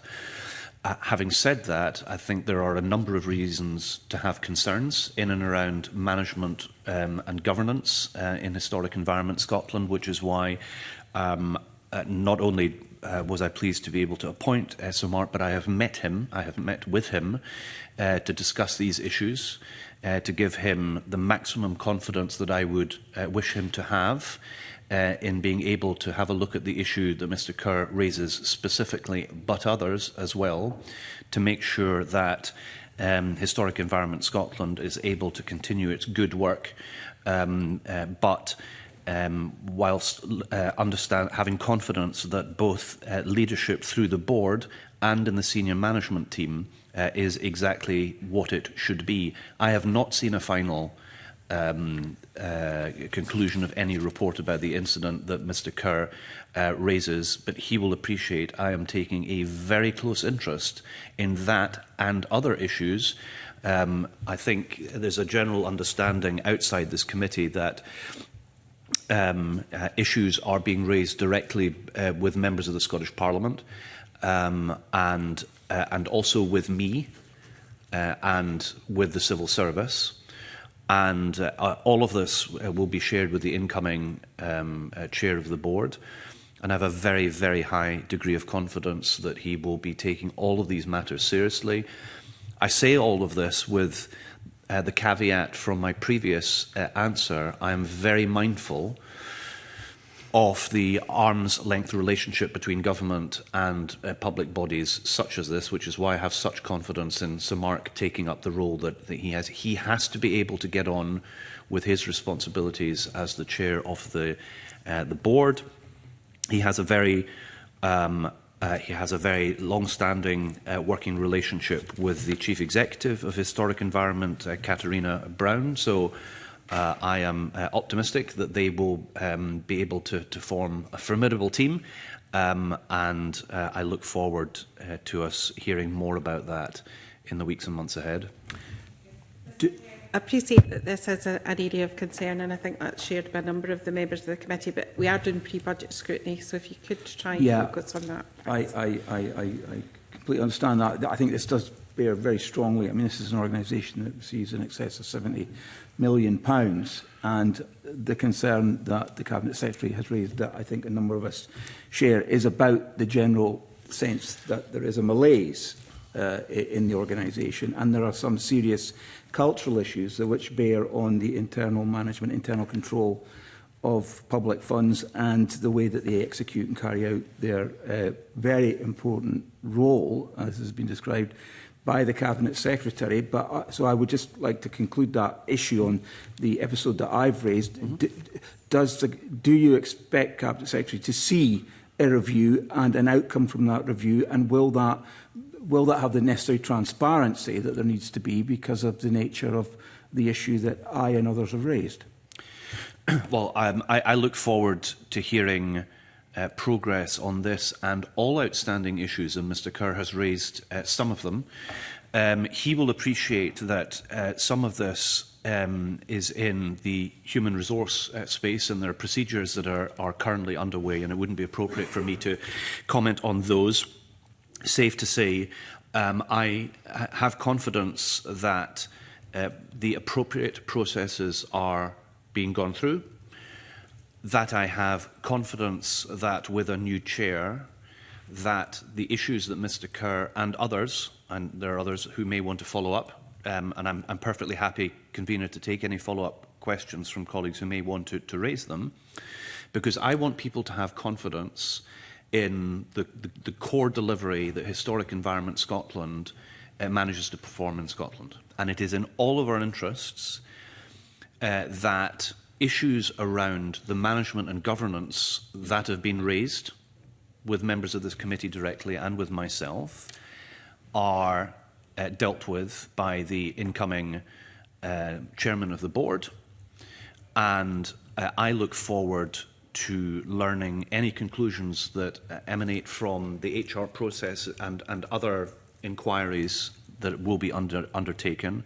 And I give a commitment to Mr Kerr and to the rest of the committee that I would wish this committee to be fully informed about all of that, because I think if we want to have confidence that Historic Environment Scotland, which, as Mr Kerr has pointed out, does such important work, is operating as it should, we all need to have confidence in that. Yeah, Cabinet Secretary, just to broaden out this issue a little, you're quite right. I mean, a number of us, including myself, have had numerous whistleblowers from within HES come forward and share their concerns. And one of the concerns that's been shared in terms of the culture of the organisations is that there has been, for example, a specific dispute resolution investigation that was conducted in the last few months, where it was reported that staff felt that they were in fear of retribution from speaking out to senior managers and directors. So can I ask the Cabinet Secretary directly, Cabinet Secretary, have you asked Sir Mark to commission a comprehensive review of the culture within Historic Environment Scotland? Mr Kerr, I appreciate that this is of concern, and I make a commitment that we will examine how we can take this forward as a committee. But really, we need to concentrate on the budget. But if you could answer that very succinctly, Cabinet Secretary, I'd appreciate it. One more question, Convener, to follow on from that, which is directly related to money, directly related to budgets. The budget. Budget. But this is all related to the budget because, oh no, it very much is. Because this is about the culture of the organisation that's in receipt of tens of millions of pounds. I think as convener I've made my points clear on it. I honestly wonder what we're here for. I make the commitment that we will examine how we can return to this as a committee. But today, if it's not about the budget and the budget process, please can we just move on? Well, this is, I think, about the budget. I'll bring in Mr Brown. Is it on this issue, Neil? Yeah, okay. Right. Sorry, Keith. Yeah. Because I understand what you're saying there, Convener. Clearly, Historic Environments in Scotland are in receipt of significant public funds. They've given evidence to the Committee on Pre-Budget Scrutiny. The Cabinet Secretary said he's happy to answer any follow-up questions. I understand, Convener, you made a ruling there, and I won't challenge that ruling. But I assume the Cabinet Secretary would also be willing to make himself available to come back to discuss this with the committee in the very near future, because these are very serious issues that relate to the budget that must have proper scrutiny. I agree. If it's about money, yes. It is about money.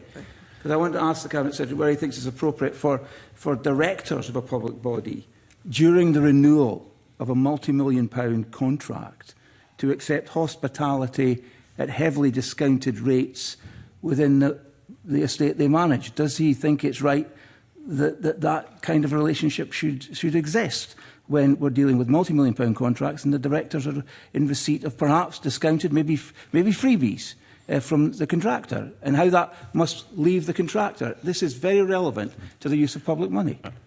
Understood. So I've been absolutely unambiguously clear to the committee that I agree that there are a wide range of issues of concern relating to the senior management of Historic Environment Scotland. They cause me extreme concern, and I expect to learn what the consequences of these cases are.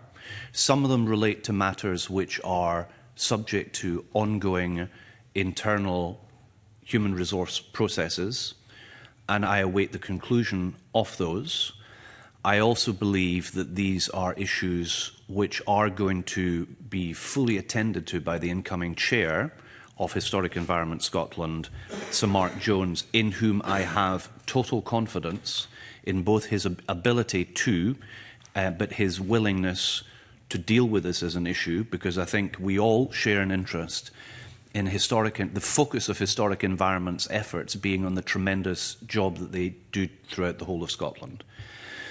I would want to take the opportunity, Convener, if this part of the evidence session is drawing to a close because we're moving on to other subjects, to give Mr Bibby and other colleagues the assurance that if you, Convener, would wish me to come back at an appropriate time, I am very clear that I am content that I want to, because I would wish, in echoing an earlier answer, want members of the committee and through them other members of the Parliament who have raised issues with me directly even this week, that we can all have confidence through transparency that the matters of concern that have been raised with us directly or through the media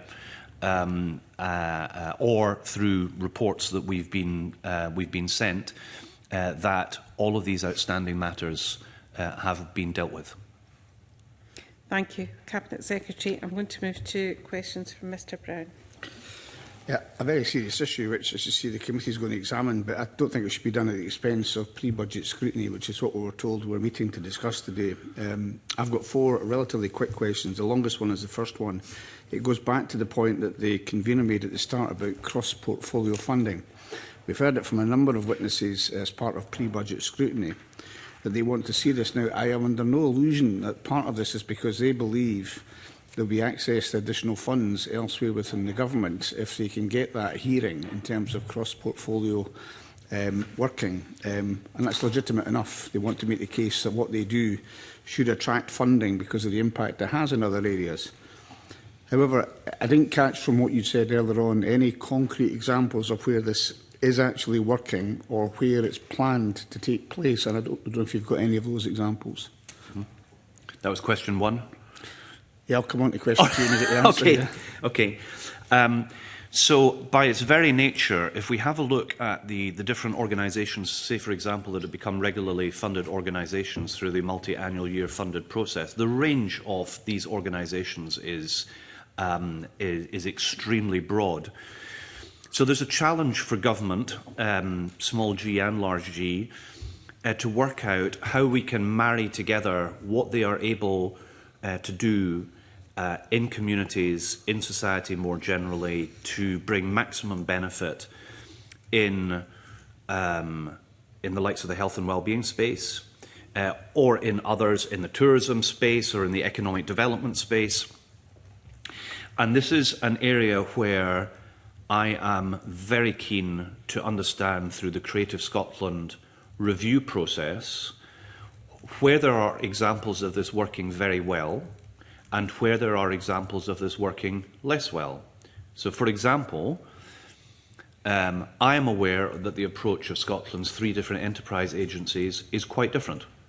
So cultural organisations in the Highlands and Islands might well have a very different relationship with Highlands and Islands enterprise than cultural organisations might have in the Scottish enterprise, the part of Scotland that Scottish enterprise serves, and then in the south of Scotland and borders. And I suppose what I'm trying to say to Mr. Brown is there is not a fix-all solution to all of this, and it's something that we're going to have to make sure we're making progress on across the piece, and some of it will be very easy. I've already given examples of where this is happening. So this is already happening with our national performing companies, for example. What are Scottish Ballet doing? What is the RSNO doing? And they all have tremendous examples of things that they are doing. And I would encourage the committee, if there's an interest, to learn what those might be, to do just that. Because we have literally only this year seen the doubling of organisations funded on a multi-annual year basis, this is new. So I think we're going to have to look at this with new eyes to understand how this very significantly increased part of the cultural sector that is being funded through Creative Scotland in this way is able to deliver on a cross-portfolio basis. I mean, we are discussing in a pre-budget space all of these opportunities because this government has committed to the biggest increase in cultural funding since the outset of devolution. And we are ahead of target in delivering the additional £100 million annual uplift to the culture sector. And I think it's really important that we don't lose sight of the fact that there has been both a foundational change in the level of spending on culture in Scotland, but also on the basis that it is multi-annual year funded. We are the only part of the UK that does this. We are ahead of most other countries in the industrialised world in doing so, and I think we need to recognise that what we're doing here is groundbreaking, and this is a good thing, and that's why I think in answering Mr. Brown's question in this way, I think we have opportunities as never before to make sure that we are getting that cross-government benefit. So one thing that I'm being reminded of that is worth reflecting on is the fact that some things are funded, and this is for sort of historic and administrative reasons. We have examples of things that are funded in the cultural space. Music, for example, Sistema is from the Children and Families Fund, and instrumental music tuition comes from the education portfolio. So we are going to have to work together, but the good news is that we are. So to give an example of that, we've recently just seen the launch of a world first, which is a curriculum of screen education for our primary and secondary schools that has emerged from Screen Scotland, which is answerable to myself as Cabinet Secretary, and will be delivered in the education space. And so myself and Jenny Gilruth have been working very closely to deliver something that no other country in the world has done to date, for which there is tremendous welcome that this is a good thing, the benefits of which will be felt particularly in areas of economic and social deprivation. So we are trying to work together across portfolios, understanding where culture helps education or economic development and so on, but it's not going to be a one-size-fits-all approach. Okay, I think I'll keep my next two questions brief, and if you can keep your answers brief, I might get away with it with the convener. First question, just before I come in, Cabinet Secretary. So we have seen examples, as you just said, about the new curriculum offer.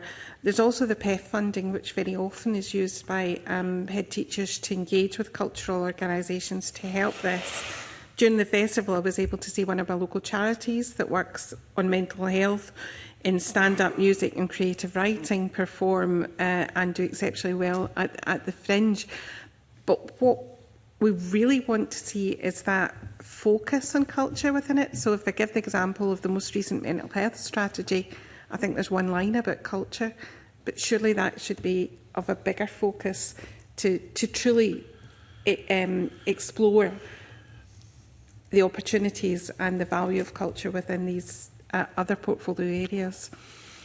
Well, the commitment is there from government, both formally. It was a number of years ago now that I presented a paper to the Scottish Government Cabinet on the mainstreaming of culture right across all portfolios.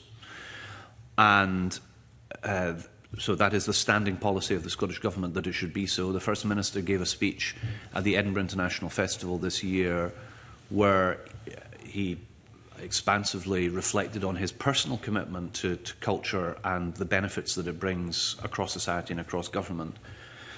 And I acknowledge that we are going to have to be focused on helping different parts of government understand how culture can make a transformational impact in the delivery of public services and others. So rather than seeing culture as something that happens over here, is understanding that it has an impact right across government as it does right across society. So I'm alive to that. I'm being frank with the committee and saying that is easier to say than making sure that happens in every context. And Convener, you give an example of somewhere where it perhaps could have had stronger billing, and I make these cases from time to time myself. The good news is there's a tremendous willingness to try and incorporate that as much as is possible. Thank you, Cabinet Secretary. Sorry, Mr Brown. Yeah, just to say on that point, though, I acknowledge what's been said about the absolutely welcome increase in funding from the cultural sector, and witnesses have done that as well. The point we get from stakeholders is they would like to make sure they can have an audience in front of decision makers across government. Education is one example, social justice is another. That is so. I'm not going to look for further answers just now, but it'd be good to be kept up to date of examples where we can see across government that's actually happening. My second question, very briefly, is to say I raised this with Creative Scotland. It seems to me, from my own experience, that this year has been an absolutely bumper year for Edinburgh in particular, both in terms of the festival and fringe attendances, also with Oasis and AC/DC concerts. Now, you're both Cabinet Secretary and also a local MSP. I just wonder if you can say any information the government might have, if it's not too early, about how successful this year has been. It seems to me to have been busier than any time since the 1980s. Yeah, well, I'm delighted to represent Edinburgh Central, which is home to all of Edinburgh's major festivals, but also to Murrayfield, where AC/DC and Oasis played. And Mr Brown will be aware there was some media coverage about capacity being a concern, which I appreciate. But having had the good fortune of being at the Oasis concert myself and being able to see how tremendous it was and how popular it was and how people came from the rest of them. Mr Bibby's nodding. I have to assume that he was in the audience as well. Good. So he can attest to all of that as well. And I have to say that I think the venue coped. I think Murrayfield is a tremendous venue, both for rugby but also for cultural events. And the likes of public transport worked very well. And it happened at the same time as the third largest ticketed event in the world, which is Edinburgh's festivals. Now, if the question by extension is too much happening in Edinburgh rather than elsewhere, I can't really answer that, because I'm a great supporter of festivals in other parts of Scotland and events. That wasn't my question. Was whether you've any information on how successful it's been as compared with the recent past, because it seemed to me to be exceptionally. I think that it is the feedback has been extremely positive. There are different metrics. How many shows were there? What was the percentage attendance at? What was the number of total ticket sales? Most of that's in the public realm from the different festivals, and I think we're definitely beyond where we were and the concerns we had as we emerged from COVID. But I would want to acknowledge that there are still questions about how can we make sure that the world-class status of our festivals remain just that. How do we make sure that accommodation is available? That was a challenge with people coming from throughout Scotland and further from Scotland to see AC/DC or Oasis in a city where most of the accommodation was already taken up with festivals. How do we make sure that we have that accommodation on offer? And how do we have affordable accommodation? Now, these are the kind of more medium and long-term questions that are being discussed in the Scottish government-chaired strategic partnership on festivals. And they need to be, we need to think about how can we get the best answers to these challenges. But they are dealing with the challenges of success, Mr. Brown, which is that the festivals were absolutely fantastic. And I would attest to, I mean, one thing that is definitely new for me, having been as Cabinet Secretary now, however, 4 years or whatever, and before that, just as somebody who grew up in central Edinburgh and has been going to the festival since childhood, the level of international interest in the festivals, in my opinion, is unsurpassed. And what I mean by that, receptions by the Brazilian embassy and consulate, the French embassy and consulate, and you know, the British Council and people from around the world, the international focus that there is in the festivals, I think, is much more organised, much more focused, and I think that offers up tremendous opportunities, as we're being able to see from the likes of the Tattoo, the Edinburgh Military Tattoo, now touring internationally, and our national performing companies, who, and I think there will be members of the committee who had the good fortune to attend Make It Happen with Brian Cox in the Edinburgh International Festival, or Mary Queen of Scots by the Scottish Ballet. There's all kinds of discussions around touring for these tremendous productions. So it's not only, and I say only, and then I think the value is over 600, I've got the figure of £620 million in my head, I'll need to double check that. It's not just about the value added to Edinburgh and Scotland, and to artistic life, which is, you can't put a financial value on. It's also the internationalisation of all of that. Yeah, and I don't think you had to have a ticket for Oasis to hear every single word of every single song from the south side of Edinburgh either, to be honest. On a more narrow point, the timing of the budget from Westminster this year is obviously having a knock-on effect on the Scottish budget. For you, is that presenting any particular issues with those that you have to deal with in terms of your stakeholders? So I think committee members are aware that the British government has put back its budgetary process, and that will have an impact both on how government manages the budget process, but also how does Parliament deal with all of that as well. We've got quite a lot of experience in the Culture Directorate, especially, in dealing with budgetary matters and support for organisations. So I would want to give all of our stakeholders confidence that we are committed to the levels of funding that we have committed to, and that we are going to do everything to make sure that we are able to fund what requires to be funded. I think it's important that we, you know, my absolute commitment to that. There have been no examples given to me yet, but there may be, of how the budgetary process might impact on the support for different parts of the cultural sector. But again, I would want to give people confidence, because that is something that they have this year in spades. We've already heard from Creative Scotland that they have that same confidence in the government's willingness to see through the commitments it's made. However, they also made the point, quite reasonably, that, and this is my last question, that welcome though it is, the increase in funding, and it's substantial, that is being undermined to some extent by two factors in particular. The increase in costs that they're now being faced. One, in terms of energy costs. They were promised last year there'd be a reduction in energy costs. And two, to a larger extent, the national insurance contributions, which they didn't budget for. They didn't expect to have to face a very substantial increase from elsewhere in relation to that. And I just wonder if you're hearing that back from stakeholders as well, that the more money the Scottish Government is giving them is only in part having to make up for rising costs elsewhere. So I think Mr Brown has definitely hit on a challenge, which is the very unwelcome increasing national insurance costs, which are being borne in the culture sector and beyond, a decision by the UK Labour Government, which is having a detrimental budgetary impact, and I acknowledge that.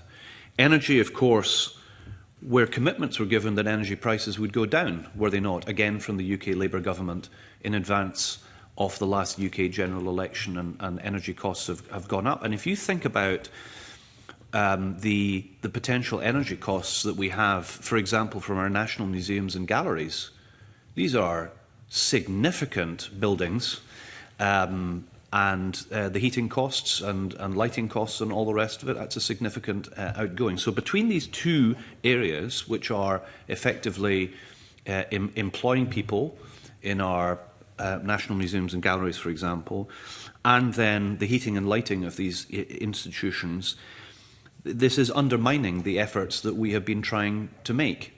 And we asked the UK government to mitigate them, and they're not fully mitigating it. So I acknowledge this is very, very unwelcome, and our views on the UK Labour government's detrimental decisions in these two areas are ones which have been communicated with them. Thanks. Convener, good morning. I know that you'll have heard some of the discussions that we've had with witnesses about the balance between the culture uplift benefiting more organisations or benefiting organisations to a higher level. Do we fund more or do we fund higher?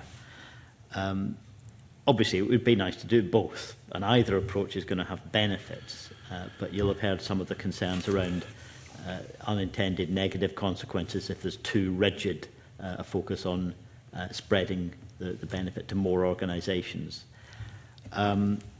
Rather than a discussion about those relative benefits, can I just ask at a factual level, one of our written submissions from a witness said, well, it referred to the budget increases being welcome, but their impact is reduced by, and one of the bullet points was, the Minister's indication that the increased budget for multi-year funding could or should fund more organisations rather than funding fewer to a higher level. So as a matter of fact, have you given an indication or a directive of any kind about the relative balance that should be struck between funding more or funding higher? So I've not given any, I've not sent out memos calling for such a thing to happen. That is not the relationship between the Scottish Government and Creative Scotland. And I also don't recognise the characterisation, and if you would wish to forward it to me, I would be very happy to look at it, because it is not the reality as I understand it to be. Multi-annual year funding is not just about an uplift of the funding that has been provided, new funding that has been provided to Creative Scotland. It also reflects a change in the different funding streams within Creative Scotland itself. So it's not just about the multi-annual year funding route, it is about the open fund and other funds as well. And I am very confident that the level of funding across the cultural landscape is significant, and it is wider and it is deeper. It is the best of all worlds. Does that mean everybody has got everything that they wanted? No, it doesn't. But what I would acknowledge is, I do think that there is a wider question. Mr. Harvey is not suggesting that the only part of the cultural sector is that which is funded through Creative Scotland. And I think it's really important to acknowledge that, and I think I've said to the committee before, in my mind's eye, in terms of the areas that I have responsibility for, we have that which is funded through Creative Scotland, but then we have another series of pillars that are really important in the sort of cultural firmament that we've got in Scotland. We have our national performing companies, so the 5 national performing companies that the committee are fully aware of. We have our national museums and galleries, and then we have a mix of other areas, our support for the likes of V&A, support of the like of Sistema, and so on. Having concentrated very much on that which is funded through Creative Scotland, it is perfectly understandable that in other parts of the cultural sector, so in national museums and galleries, in national performing companies, and in the other basket of cultural organisations that I acknowledge, that there is a great interest in understanding how the remaining and unallocated 30 million of the £100 million uplift is going to be dispersed in the years ahead. And if Mr. Harvey has any suggestions in that area, I'm very happy to hear that. Okay, thank you. The comment that I was referring to is from the written submission that I think the committee will have published already, that comes from Culture for Climate Scotland. But it sounds as though your answer is that there is a much more flexible approach to this balance between more and higher than our witnesses were under the impression. So that's a helpful steer. Can I come on to the issues that you spoke about earlier around cross-portfolio approaches? And there were a number, again, of witnesses who talked about the difficulties or the barriers that they face in making an argument that a piece of work is seen as more than just, is it a culture project, is it a climate project, is it a health project, is it an education project, is it a communities project? If it's all of these things, the barriers to seeing a kind of holistic approach to funding were significant. I'll give you the one specific example, which you'll be very well aware of the National National Galleries of Scotland, in relation to their project, the artworks at Granton, which I'm sure you're aware of. They, again, have talked about this approach to the many different objectives that it will meet, public policy objectives that the government supports. Anne Lydon told us, I've no doubt the Cabinet Secretary has supported this project and would like to see it happen. I'll hope that's true, and I would like to see it happen as well. But she goes on, but there is a question around whether the rest of the Cabinet and Government can see how it will perform in those areas, that's beyond the culture portfolio, and agree that because it will deliver those cross-portfolio benefits, it requires investment from those portfolios. Yep. You've talked about the need to do this better, about doing cross-portfolio work better. So what specifically will change? What will be different in the way these decisions are made between portfolios in the future to make this less of a problem than it has clearly been in the past? So the very specific example that Mr. Harvey gives in relation to the Artworks project in Granton, for anybody following proceedings who's not aware of this, is a very important project about a bespoke provision for the holdings of our national galleries in facilities that are appropriate for the 21st century. And the proposal to do so is part of a wider economic regeneration programme in the north of Edinburgh, in Granton, Pilton, Muirhouse. Yeah. And Mr. Harvey asks whether there is an understanding in government that this is much more than just a culture project per se. And we're somewhat helped in this example in as much as this is a capital project. And this is the other area that I would want to sort of flag up to the committee as being one of the things at the forefront of my mind, because I imagine that it might become part of the forefront of the considerations of a member of the committee as well, in as much as we've been able to make significant progress in relation to revenue funding for culture. So this is talking about the £100 million uplift, multi-annual year funding and so on, is all revenue funding. But when it's part of a major building programme, this comes out of a capital allocation. And the capital allocation within Scottish Government is one that is extraordinarily constrained. This is an area where we are literally dealing with the hand-me-down budgetary situation that we have through devolution. And depending on what the capital allocation is, what that might mean for capital projects such as artworks. And I am under no illusions that there is tremendous pressure, but that B, we have a requirement as government to make sure that our national treasures, whether they are those that we see some of in our national galleries and museums, because of course the majority of our national treasures are not on show at any one time, so they need to be stored properly. But it's not just about what do we do in relation to national museums and galleries and storage and the Artworks project. It is, for example, also what are we doing with our national records, which is another area. Forgive me, can I yes. just try to steer you a little closer to the question, not just of why this is all important, because I get why it's important, but what is going to be different about how the government achieves that cross-portfolio approach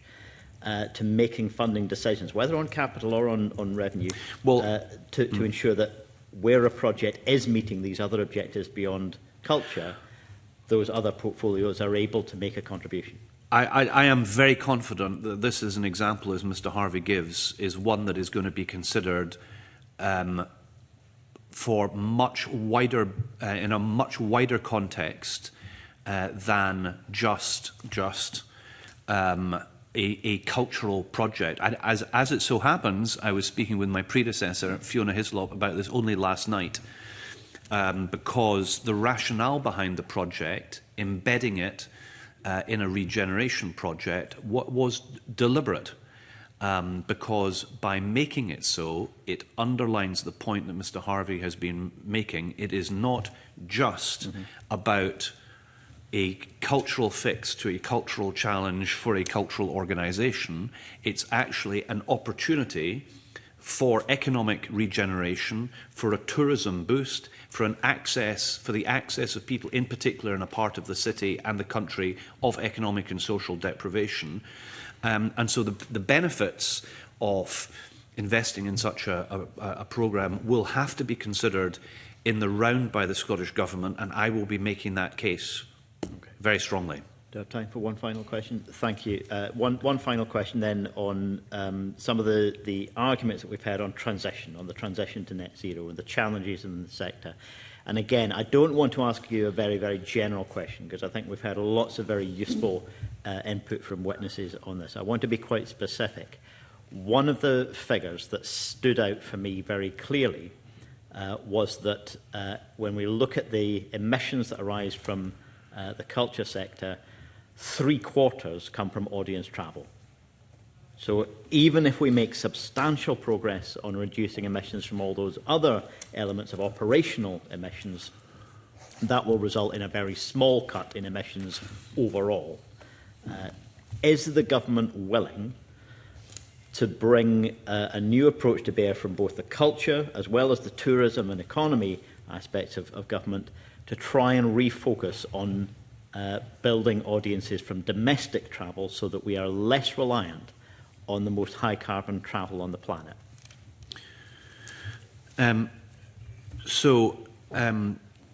Firstly, I very much welcome the question, and travel has been one of the first areas which the strategic partnership which I chair on festivals has been focused on. and the subject of a bilateral meeting that I've already had with the Transport Secretary. Because we need to get travel right to make sure that our festivals, but the culture sector more generally, is properly served with the ability of people to travel with the least environmental impact possible. So I want to give Mr Harvey the assurance that this is at the forefront of my mind. I would point out to him that if you look at the audience figures of, for example, the Edinburgh International Fringe, the biggest single component of audience are people who come from here. Mm-hmm.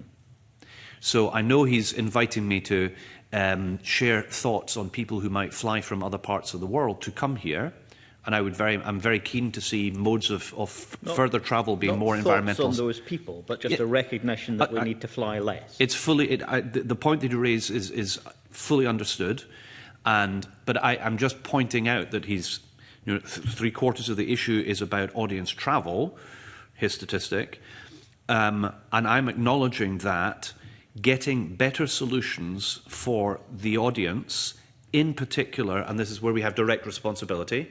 The direct responsibility of government here in relation to public transport, for example, is one where we can have an impact. And I'm very seized of doing that. Will that solve the issue that he raises about longer and international travel? I think there's probably less of a locus for me. I'm not saying it's unimportant. I'm just saying where we are focusing our efforts in particular is how can we get more people to use public... I mean, the issue, for example, has been raised repeatedly. Why are there examples of people being able to get to cultural events using the train or bus travel, and then because the time that those performances end, not being able to get home? Yeah. And because of that, that changes people's behaviour. So rather than using train or bus, they'll use a car. So it's just a very concrete example of being a little bit more thoughtful about how could we make sure that cultural events can be properly served with public transport. The example was given, for example, of the Pitlochry Festival. It's been very long running, but it's now much, much higher in terms of people's focus, given the artistic director there now. And so what is ScotRail thinking about the provision of transport, both from the central belt north, or for further north-south, so that people can attend world-class performances in Pitlochry using public transport and not relying on cars? So we're thinking about all of this. Does this answer all of Mr Harvey's concerns? No, they don't, but we are definitely looking at all of this. Again, if he has particular suggestions, I'll be happy to look at that. Thank you. Okay. Mr Halker-Johnson. Thanks very much. Morning to the Cabinet Secretary. Firstly, I'm grateful that he has agreed to come back in regards to historic environment in Scotland. I think he appreciates an important issue and recognises it, so I appreciate that. And also that he recognises the importance of the cultural offering of Orkney, which obviously I'm always keen to highlight, and I'm sure he's maybe enjoyed it in the past as well. The questions I had around, you did talk earlier about some of the relationships with other organisations, such as the enterprise bodies, because obviously it's not just Creative Scotland and others. I was just wondering what concerns you have or what your thoughts are. I mean, we know that the budgets for some of our enterprise projects are tighter and they're obviously more focused. The local government budgets are also under real pressure across Scotland. How you feel that impacts on the cultural sector and how you're trying to address that, or what your concerns are over that? So a few years ago, one was able to read quite regularly that there would be concerns in some parts of the country that there might be closure of local facilities, whether that might be museums or galleries and others, facilities more generally, and how that might lead to parts of the country, particularly more more rural parts of the country, away from major population centres, and that might lead to a diminution of cultural provision, and that has caused me concern. But that is why, where we have a locus in being able to help, support, buttress, develop the likes of museums, that is what we're doing. So as Lisa Baird already drew attention to, the fund that's there to help museums kind of future-proof. What is it that they do? What might they be able to do differently and better? How can they maintain their numbers? And we have amazing museums in different parts of the country. And recently, just to give an example, I was at a museum in Kirkcudbright, which I'd not been at previously, and would encourage anybody with an interest, particularly in painting, to take a look at. But it is but an example of making sure that we have different ways of being able to support the cultural infrastructure in different parts of the country. And that is an area, I didn't hear Ian Munro's evidence earlier, but I do know that Creative Scotland is very interested, now that they're being freed up from the annual consideration of budgetary applications, that they might be able to have a more focused approach to helping support the development of management of cultural organisations and venues and so on, because audiences are changing, as we know. Yeah. How people make best use of the cultural offering is changing. So and I've already drawn attention to what Culture Collective does and Communities Collective as well. And I think we've got a good mixture. And but I am open to whatever we learn from the Creative Scotland to review to find out if there are gaps, and if there are, what interventions might we make. And Mr. Halco Johnson's relatively new on the committee, so say through the chair to him, but others too. If there are examples in different parts of the country, don't assume that there is an omnipotent, all-seeing eye that understands the realities in all parts of the country. Please take the opportunity to share what members of the committee think we should be doing more of, less of, or differently, and I'm very content to take that away. My approach to this committee, as you know, convener, is to work in partnership with it, and it's a good example, I think, how we can work together. Thank you. Well, I think you've moved kind of onto and possibly through my kind of second point, which was actually some of the issues raised around, attendance that you'd have in museums and other cultural sites, how we make sure that numbers are there and that any kind of gaps in funding. And it was highlighted by Creative Scotland, obviously, that this kind of business development support, etc. So I think that's important. So I'll move actually on to the third point, which question I have, which was really around government policy, and I asked Creative Scotland about this. Some of the impacts of issues like short-term lets, for example, in my own area of Orkney, which we've talked about, has led to a considerable number of bed losses in Orkney, which means fewer people obviously coming. The visitor levy has been rejected by Orkney, but it's been considered by other councils. One of the issues that organisations raised with me, and they weren't always the accommodation providers, but sometimes those ancillary parts of it, the concern was about less money in people's pockets, and if they don't have so much money in their pockets, they won't spend as much in the local community, even if they are still visiting.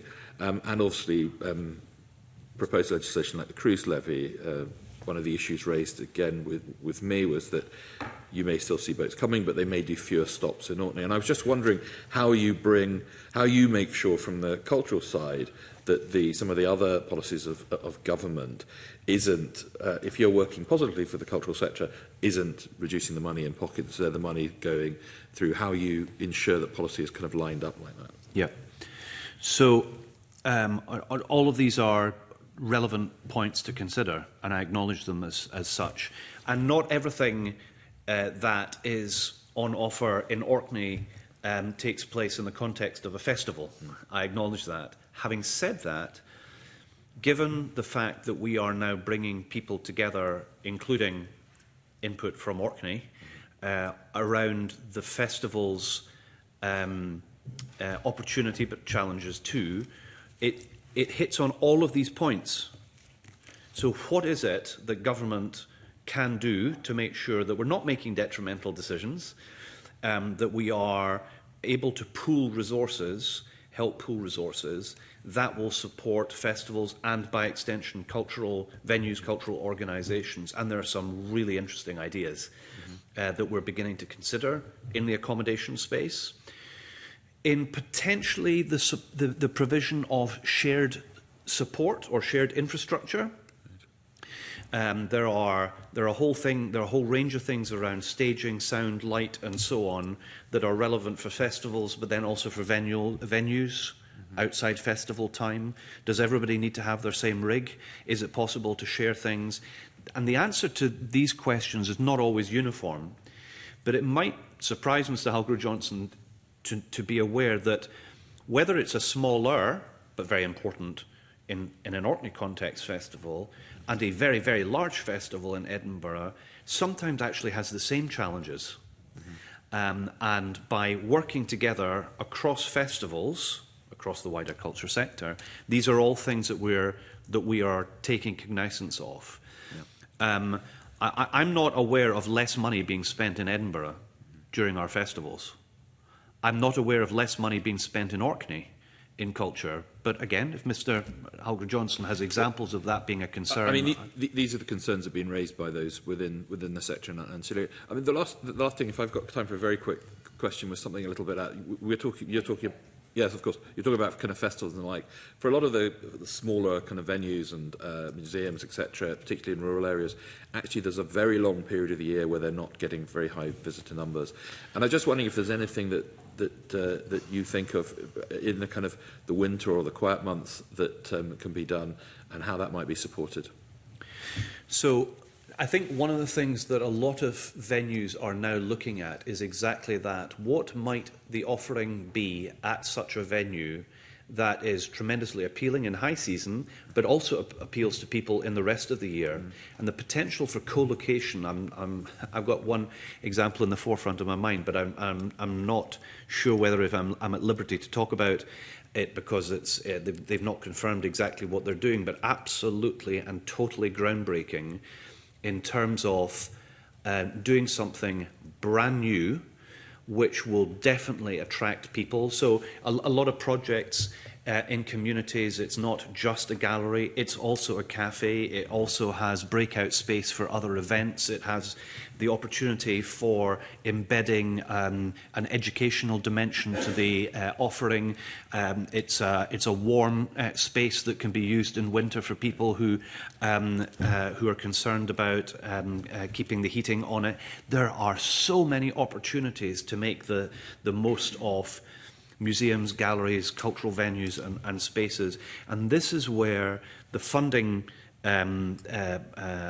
provision that Lisa Baird was talking about, I think is part of this, helping particularly smaller or more challenged venues who perhaps don't have the capacity to be aware of the possibilities of doing some of these things, is to help everybody and let all of the boats rise. So I'm optimistic that there is an awareness that government, small g, large g, and our agencies are able to help the cultural sector right across the country make the most of what it has been, but what it might be for the future, which might look a little bit differently because we are using these facilities differently. Okay, thank you. Thanks. Thank you. Mr. Bibby, please. Thank you, Convener. Since the committee's been in session this morning, it's been reported that STV are making significant redundancies that will have a serious impact on the workforce, but also viewers. I understand it could be possibly as much as the 10% of the workforce facing redundancies. The Scottish Government is obviously a significant funder of STV, and we're talking about the budget this morning as well. So in that context, can I ask you what action the Scottish Government can and will take to try to protect jobs in that sector, which is vitally important, not just to our economy, but to democracy as well? Yeah.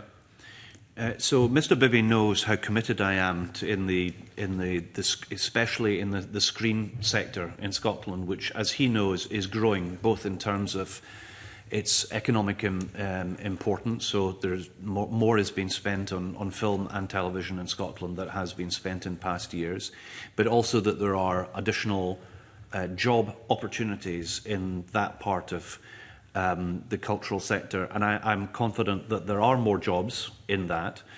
But he highlights a concern particularly about Scottish television. He'll have to forgive me, I don't have that information in front of me. I can give him the assurance I'd take all of these issues very seriously. He knows through the previous examples of BBC discontinuing River City, that I've had concerns about anything that would suggest that we're not heading in the positive direction when it comes to jobs. But he also highlights what that means for our wider democratic discourse if we have important public service broadcasting provision being downgraded. And that would concern me greatly. I will no doubt be speaking with the Chief Executive of Scottish Television about this. I would need to understand what exactly is happening, because we want STV to flourish, as we want the BBC to flourish. We want other public service broadcasters, Channel 4 and others, to flourish. So I would be very concerned about any job losses, because we certainly don't want to see a loss of talent in the television sector in Scotland, and we want to maintain confidence in the direction of travel in Scotland, which in recent years has been very positive as we move towards £1 billion gross value added to the Scottish economy in the screen sector in the years ahead. Thank the Cabinet Secretary for the answer, and I know he will be seeking to meet with the Chief Executive of STV about this. Can I also ask that he holds an urgent meeting with the NUJ on this issue to discuss the importance of protecting these jobs? And so Mr Bibby probably knows that I spent most of my professional life as a member of the National Union of Journalists, but it's not just the NUJ, it's also about BEC2 and other trade unions that I have had regular meetings with around issues such as River City, and no doubt will be having about any potential job loss situation at STV. Absolutely. Should declare an interest as a current member of the NUJ. I'm going to move to questions from Mr Adam. Oh, thank you, Convener. Good morning, Cabinet Secretary. I would just like to follow on from what Jamie Halcrow-Johnson came from, with the idea of cultural regeneration as being a tool to regenerate our town centres, villages, areas across Scotland. As you'll be aware, I've already gone on at length about the fact the council in Renfrewshire and Paisley in particular have invested in the town hall, the library and the museum, all of which are on the High Street, which is all part of trying to create footfall in that area as well. But there's also another issue, and you mentioned to Jamie Halcrow-Johnson, was the fact that we've got smaller venues as well. Not everybody will go to Paisley Town Hall for a major venue. You mentioned about maybe funding for smaller venues as well. In particular, we've got one that's got an interesting history, the Bungalow music venue, which was the Bungalow Bar previously. Its history was in the 70s. It actually had all the major punk bands, because Glasgow City banned punk, and Renfrewshire for once actually thought it was a good idea to make some money and encourage people to come to the town centre. And so the idea would be, for me, would be venues like that, which are smaller, of significance to the local area. How would they go about engaging and getting the kind of venue? The government, to be fair to government, they have backed them over the COVID period and things like that. But these venues are struggling, because things are, they're doing well, they're getting by, but there's still kind of issues and times where there's a bit of a struggle there.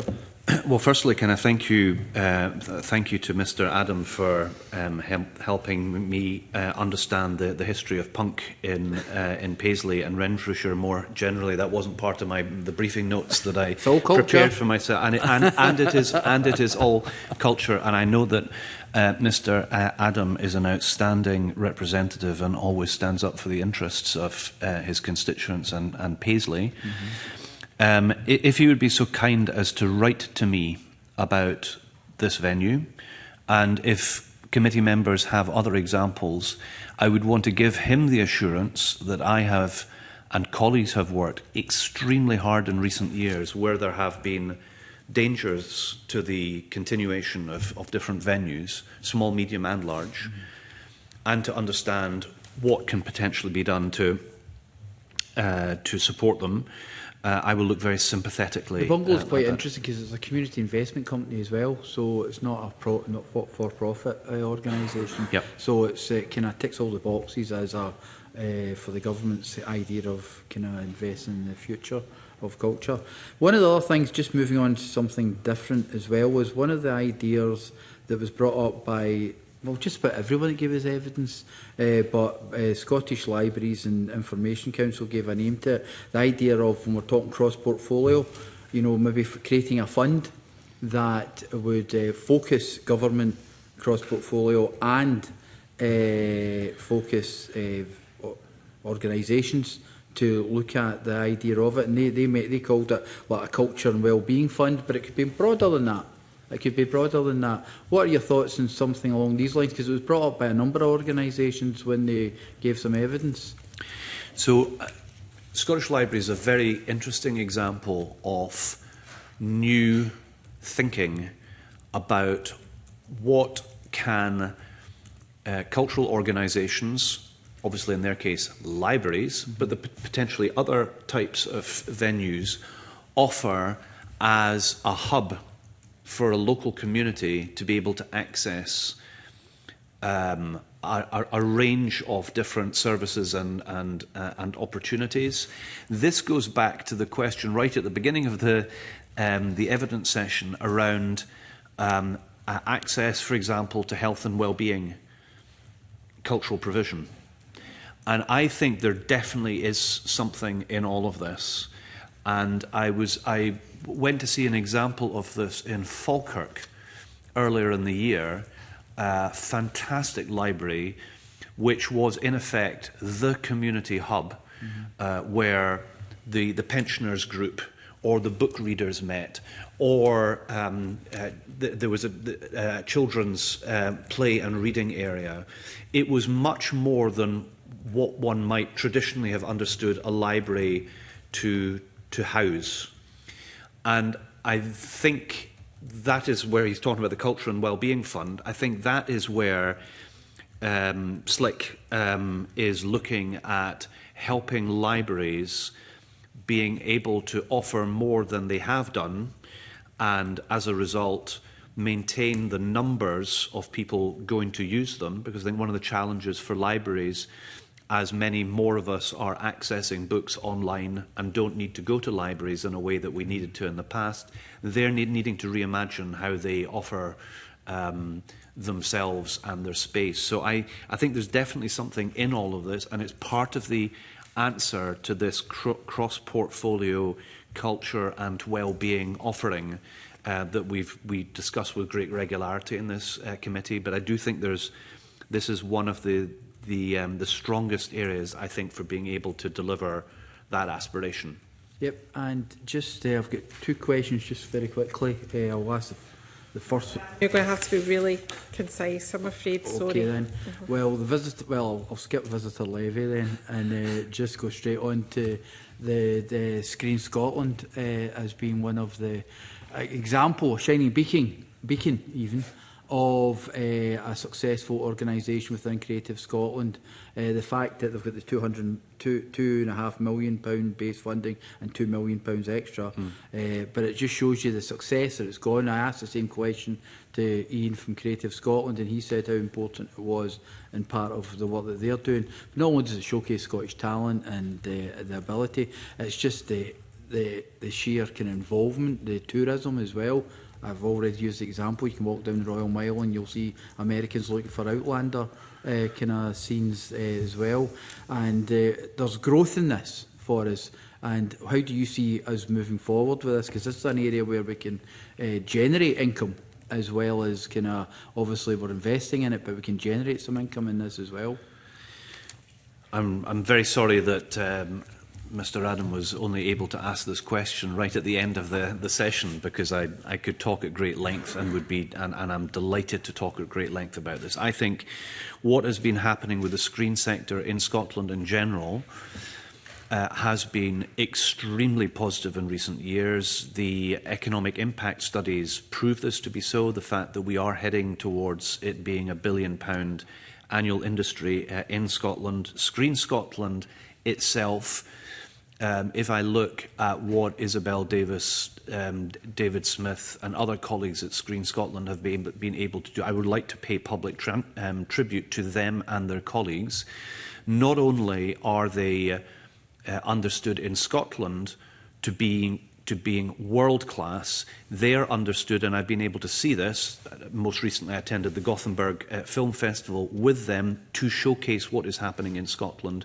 They, Screen Scotland, are seen internationally as being a world-class screen agency, helping to promote Scotland as a place where one can film, where there is outstanding talent, and where the opportunities are abounding.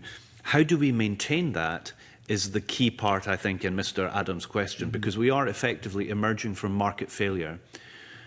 Because of the concentration in the past, both in broadcasting and film production in London and the southeast of England, everyone has pretty much had to agree that one has to undertake a new way of doing things to make sure that the nations and regions are able to get a fair slice of the cake when it comes to the commissioning of public service broadcasting, for example, but also moving from the market failure of having next to no studios in Scotland. Now, as Mr. Adam and other committee members know, we are seeing film studios opening up literally right across Scotland, and they are being used right across Scotland. And we have been bucking international trends. We had the strike in the States, which had a major impact on film production schedules. We've had a downturn in output for streaming services, but the direction of travel in Scotland has still been positive, and I'm confident that we will be seeing figures shortly which will confirm that that trend is continuing. What we need to do, in my mind, to continue that trend is deal with the other elements of the market failure that we have not been able to do thus far. So education is a key example. How do we make sure that young people in Scotland learn the requisite skills so they can work in front of or behind the camera and be part of a screen sector in Scotland that, frankly, until 20 years ago was exporting its brightest and best? And that is exactly what's happening, and we are the first country in the world to do this. So Screen Scotland, who came up with the curriculum and have helped deliver it, together with the Scottish Government and the Education Secretary, together with myself, have laid great store in this being part of the way that we maintain that direction of travel. And I am very confident that the screen sector in Scotland will continue to go from strength to strength, and we have to make sure that where we hear of countervailing news, as Mr. Bibby raised with us today, we need to take these challenges seriously to make sure that the momentum continues in general to be in a positive direction. Okay, thank you. So, thank you very much, Cabinet Secretary. I was fortunate enough to visit Butte High School when they were doing a project with Screen Scotland and Education Scotland on animation, and the work was absolutely incredible that was being done there. So look forward to seeing how that progresses. I'm going to have to quickly thank you and go close and move into private session. We could clear the room quickly so that we could continue our work programme. That would be very helpful. Thank you.